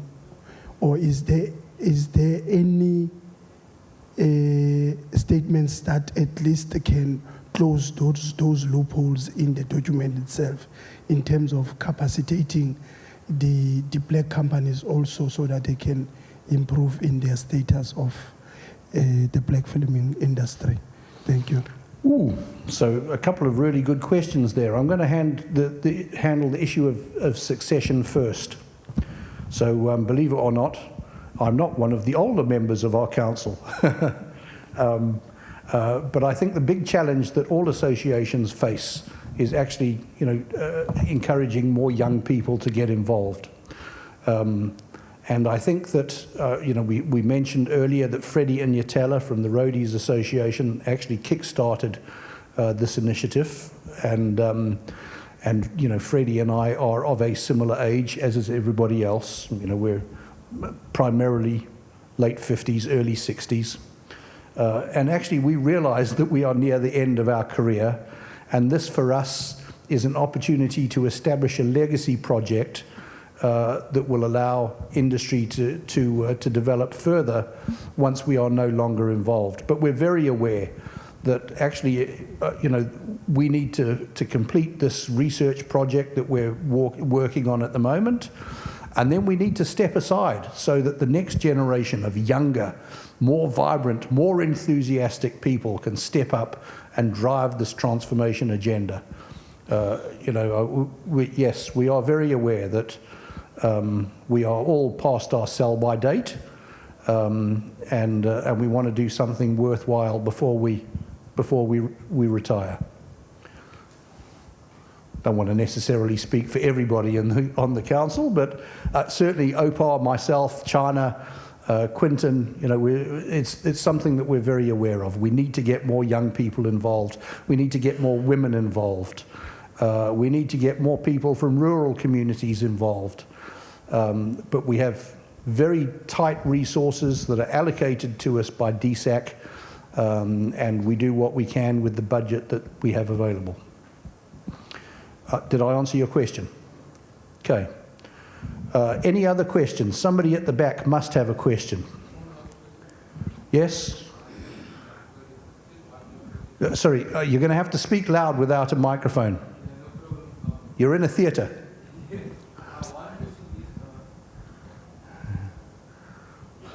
Is there a sense of a universal acceptance for everybody in South Africa to be part of this, not just one race, would I say, to be looked at and given opportunity in the industry, but as a universal sense, is there any points in the charter that would adopt a universal sense for everybody that's upcoming? Because everybody is struggling in the economy now. We can't just look at it as one perspective or one race. So that's just the question. So it's a great question. And I think the answer is that we are looking at this from a very holistic perspective, and we have identified that, so within the BEE Act, black people includes Indian and coloured communities, and in addition to black Africans, there are certain defined groups that benefit from being recognised as black within the framework of the Black Economic Empowerment Act. So young people between the ages of 18 and 35 are a specific category that are targeted for opportunity within the Act. People in rural communities are specifically targeted within the Act. Military veterans are specifically targeted within the Act.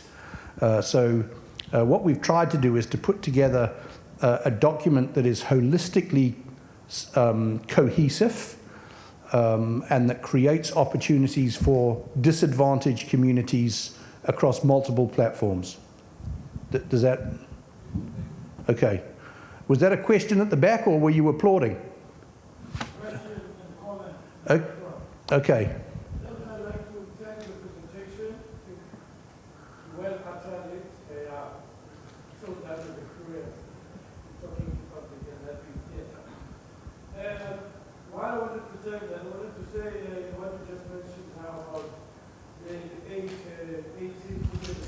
Yes. You know, it seems like for example, I went to a tertiary Australia, and then I ended up in legacy when I was 3, and I understood that in government. Then when I'm 5, therefore there's nothing out there for me. So I'm trying to say we need to relook the 18 to 35 thing. Because it seems like after 35, you need to wait until 60, and then you get grants. Oh. So let's say the high skilled people from the 45 up to 50 that needs to be considered when in terms of benefiting from this government and the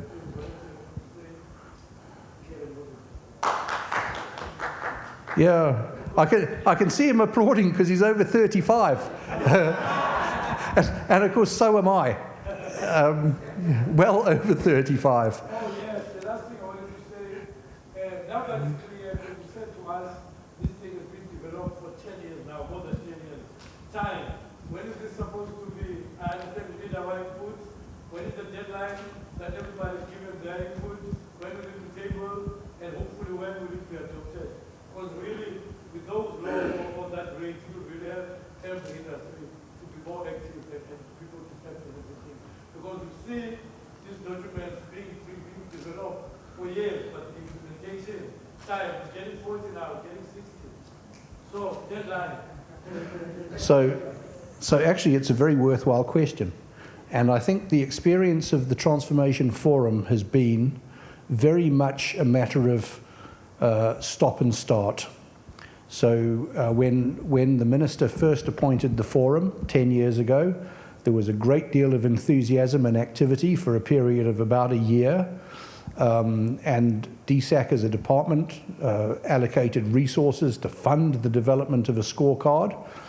But they didn't provide funding in the consecutive years, and so there was a lot of activity designed towards building a scorecard in year 1, and then year 2 it kind of dropped down, and year 3 nothing very much happened, and then DSAC realised that they needed to allocate some budget, and so year 4 came along, and now there was a bit more money available, and the process started again. And maybe there was money available in year 5, but then no money available in 6 and 7. So it really has been a kind of a stop-start, so incredibly frustrating, particularly for somebody like me, or no, the people aren't on the screen anymore, but people like Opar Salamani and Chana Mpololo and Freddie Nyatela, who have been involved in this process from the beginning. It's been such an incredibly frustrating experience because just when we find that we're making progress, the funding from DSAC gets withdrawn and we kind of we're left standing in the street spinning our wheels. So now I'm going to answer your question, but I need to stress that everything that I am about to say is dependent on ongoing funding from a government entity. So our plan is we're going from here to deliver the same presentation in Tshwane on Friday next week. The following Friday, we're going to be delivering the presentation in Durban. In addition, I am certain that we will be hosting another series of webinars to gather information from stakeholders in other locations. And over a period of time, we will continue to tweak the scorecard and align it with other industry initiatives within government. And during my presentation, for example, I spoke about the DTI Film Incentive Fund. We need to ensure that what they're doing and what we're doing are aligned. But we anticipate that that process will be complete. The process of public engagement will be complete within about 3 months. And concurrent with that engagement process, we are updating the document as we go. The next step in the process will be that we will present our draft document to the Minister of Sport, Arts and Culture, who will review it internally, and assuming that he is happy with the document, he will then submit it to the Minister of Trade, Industry and Competition, who will publish it, or who will authorise it to be published in the Government Gazette. Once it's published in the Government Gazette, it will be open for public comment for a period of 3 months, at which time it will be returned to the Transformation Forum, along with all of the inputs received as a result of the public participation process. The document will be reviewed, and a final document will then be published in the Government Gazette, and once published, will become law. Our expectation is that that process from today should be completed within about 18 months, but it is dependent on ongoing funding and support from DSAC. So my answer is about 18 months if everything that is promised to be in place remains in place. You happy with the...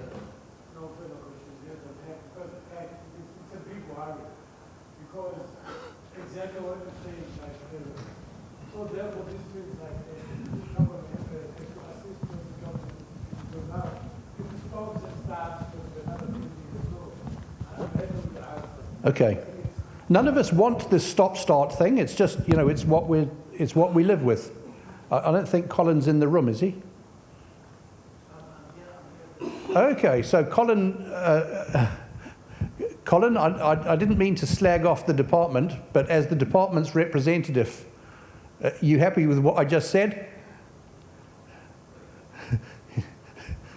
Or am I going to get my hand slapped? Okay. Any other questions? Yes. Do you need a microphone? I'm very soft-spoken. Thank you very much. My scorecard and BEE, and we've been speaking about the beneficiation and so forth.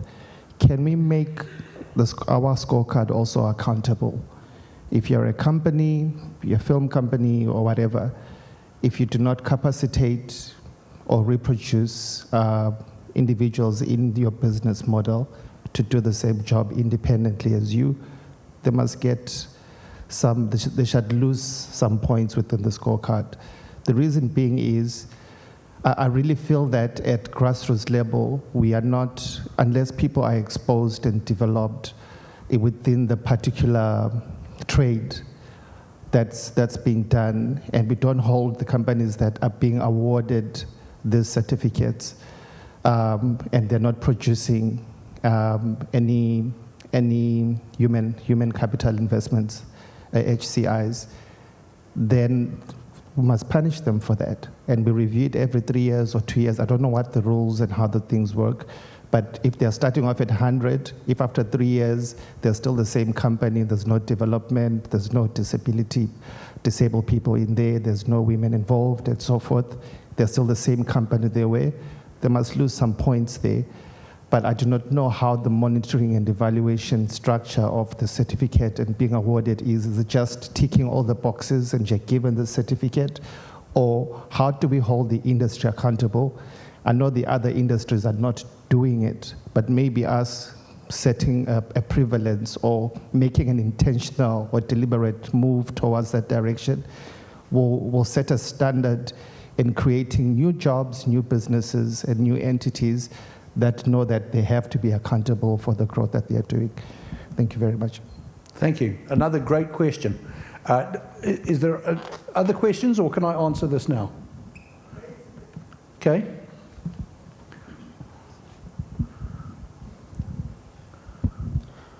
Good day, sir. I think I do have a comment more than a question. I think in the Eastern Cape, we are a province that is still on infancy stage in terms of the film industry and also on the technical side. I so wish that more skills development can be done in the Eastern Cape, because most of the time when you are talking of scorecard and other things, you are talking above our heads, because we have an industry that is still growing there. So, like, we also a province that is having a lot of rural areas around. So I think skills development as part of what you guys are doing can be very good in terms of the Eastern Cape, because now you will be talking like above our heads, because we don't have like a film industry like other provinces. Where do you live in the Eastern Cape? East London. East London? Yes. Okay. So I was hoping you were going to say Port Elizabeth, because then I could tell you what we're doing in Port Elizabeth. But pretend you said Port Elizabeth and I'll tell you what we're doing there. No. I want you to tell what are you doing in Flagstaff? So, look, I think that the challenge that we face is that we're not working in isolation. We're engaged with many government stakeholders and trying to do many different things. And one of the things that we need to do, and we're starting on this, we've done it in some of the major cities, Nelson Mandela Bay, Tshwane, City of Johannesburg, where we've signed memorandums of understanding with local government, and part of the objective is to promote township business and to promote businesses within informal settlements. And of course, this isn't something that's going to happen overnight. It's about creating opportunities for established, generally white-owned businesses to form partnerships with emerging black businesses in the townships and the informal settlements, so that over a period of time they can start working together. Is it an ideal solution? No. But the one thing that we have to recognize is that BEE legislation is voluntary in its nature. So there is both a carrot and a stick. The carrot is if you are BEE compliant at level 4 or higher, you are eligible to participate in tenders issued by government, and you can make your services available to government. And when Julia Nzimande, who was speaking earlier, spoke about this, she spoke about the volume of work that is commissioned by government departments, specifically in the events and audiovisual sector. So if you are not BEE compliant, you are automatically eliminated as a supplier to any government or state-owned entity, government department or state-owned entity. So there is a carrot. Get yourself BEE compliant, and you will be able to participate in the provision of services to government. The stick: if you don't make yourself compliant, then you are eliminated from the list of approved suppliers to government and state-owned entities. So, yeah, we are actively working on creating supply chain support for the entire BEE scorecard and the process of promoting transformation. Does that answer your question? I think it did. Somebody has to nod. Or not. I think he might have fallen asleep. Oh, there you are. And did it answer your question? No. Okay. Let me simplify my question. I like to stand just to respect people. That's fine. Thank you. Penalties. Penalties. Let me bring another school of thought. Okay. As a black person, black South African, and my business not netting 10 million and above, I already am a successful government supplier. Right. I don't have to. You would automatically be level 1. I'm automatically level 1. Yeah. So I don't have to fight for triple B, double E. It's not for me. What's happening, in my understanding, is that for us to transform, we're trying to stop the gatekeeping that has been happening in the last couple of years, and trying to get access within. So people can get business from the greatest, stakeholder. Government is the greatest business stakeholder of everybody. Quite right. But what I'm saying is, how do we then use this as a vehicle and a tool to inundate businesses that have been benefiting within the last 20 to 25 years, or even before, to replicate and create new established entities, whether it's within capacitation for somebody like me to start his own company and be able to compete at the same level. And if the businesses don't do that, they are going against the mandate of the government to try and create 500,000 jobs or something, and entities and SSMEs and whatever acronyms they are. To say you are getting business from government, but you're not developing new businesses within your space, let's penalize you so that they know that they are funding a business that is not developing any new businesses or creating access opportunities for younger businesses to come to the market. Okay. I know it's not a nice thing to put within a scorecard, But I'm just saying, if it is there, it brings an awareness that we are part of the, what's this government plan for building our businesses? I just forgot the name right now. To say Cultural we and are Creative promoting Industries Master Plan, I suspect is, yes. We are really driving it to say, don't do business with a company that is not going to be able to create new black business, because the black broad is new black businesses that are in the same space. And we make it part of a scorecard, reviewed is it annually? Reviewed annually or every 3 years, to give people a fair chance to actually develop those entities and prove that they exist. So the first time you're 100%, but after 3 years, there's nothing. You get penalized, whether it's 5%, 10%, but then we know within a scorecard that you're not developing anyone, and that will force them to just fight back to get 100%, especially for those getting more money. So the way that the system works is that once the scorecard is published in the Government Gazette, we will, the Minister will appoint a Transformation Council, as many other ministers have done in different areas, and the Transformation Council will be responsible for administering the application and the operations of the scorecard. The council will be required to gather BEE certificates of all stakeholders working in the events and audiovisual industry and track the progress of BEE initiatives over an extended period of time. The council is appointed for a 5-year period of time, and the objective of the council is to report back to government on the progress that we have made over that 5-year period in driving the transformation agenda. So certainly there is a level of accountability of the council to government to deliver on the transformation mandate. You had another question which I know I haven't answered. Shout out, give me a clue, give me a word. Oh, checks and balances, yeah. So I think that comes because it's not, your certificate is not valid for 3 years. It's an annual certificate that you need to submit. And what we'll be doing is tracking the progress of various companies against predetermined BEE targets so that we can determine not only the impact but the success of the transformation initiatives that we've introduced. And you spoke about penalties that we can introduce.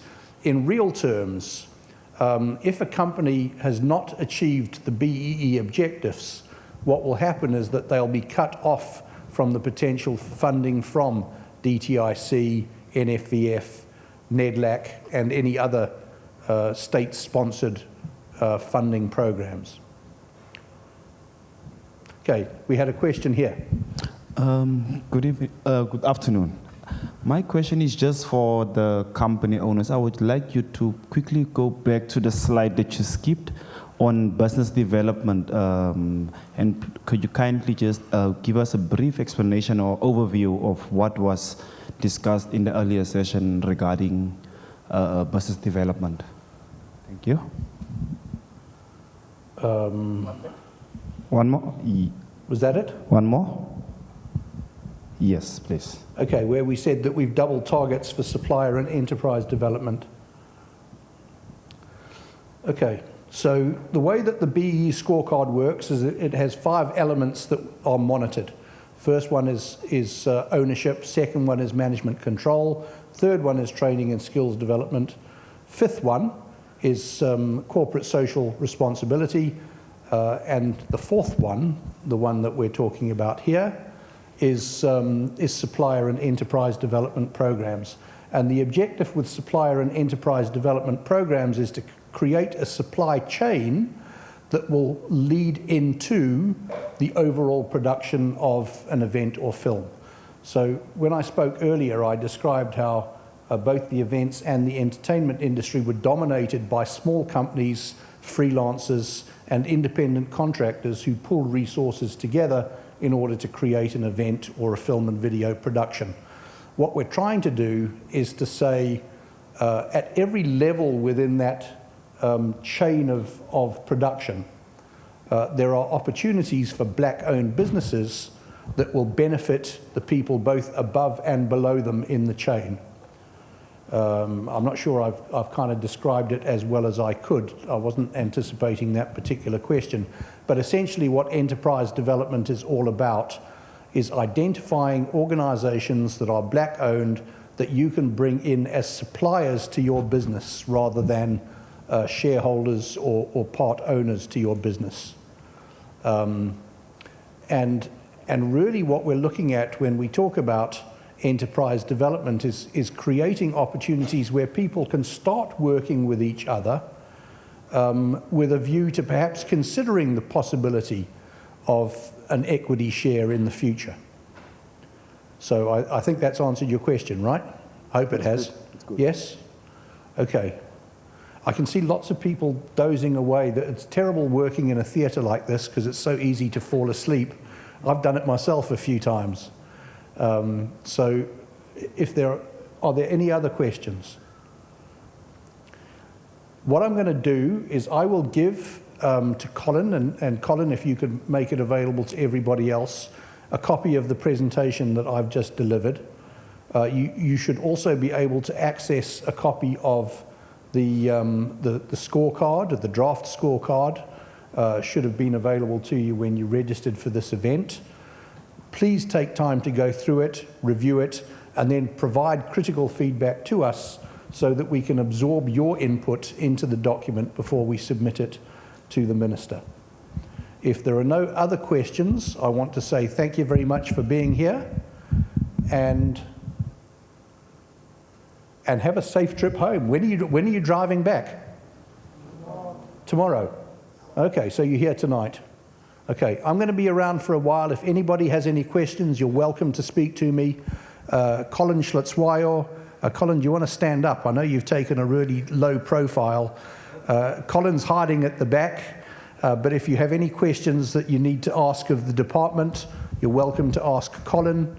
I know other members of the council should be around, although I have no idea where they are. Colin, do you want to say something in closing? Yes, if you don't mind, can I say from here? Yes, but somebody give him a microphone. I used to jump up and down that stage for many years, so the bones are... It was me that said I was getting old, Colin. You don't have to go down that path. I'm inheriting from you. Thank you, Kevin, for the opportunity to just punch one or two words.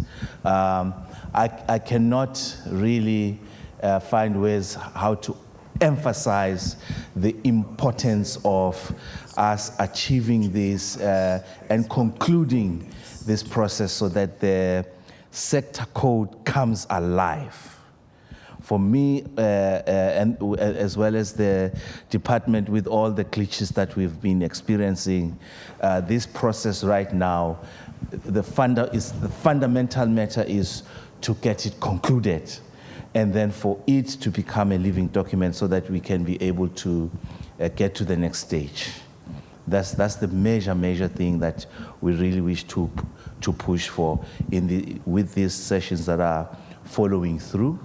I noted that we want to try and see how we can be interactive from here on, from that online communication that we have, so that you can be able to upload your inputs, because that is also very critical. I'm not so sure where the colleague is seated. Somebody is also scribing, taking notes of these conversations. Then the third thing, and the last one for me, Kevin and colleagues, I cannot find words to appreciate the pressure that we were under to try and get all of us, both yourselves as the people from different provinces and our forum and the theatre, for getting us to, get ourselves organized to be here today. I cannot find words to appreciate. I mean, some of you just got here. They haven't even went to their hotels. So I understand, Kevin, why other people were very exhausted, because they've been driving hundreds and thousands of kilometers to get to this session. So thank you very much, and thank you, Kevin, for your wonderful presentations as yourself and the members of the forum. I've been up and down, catching through the live stream as well as I was outside doing other things. So although I was outside, somehow the live stream got me inside the room, and there was a great conversation. And this, compared to the webinars, this was amazing engagement. Thank you, Mr. Jones, and thank you, colleagues. Thanks, Colin. Thank you to everybody for attending.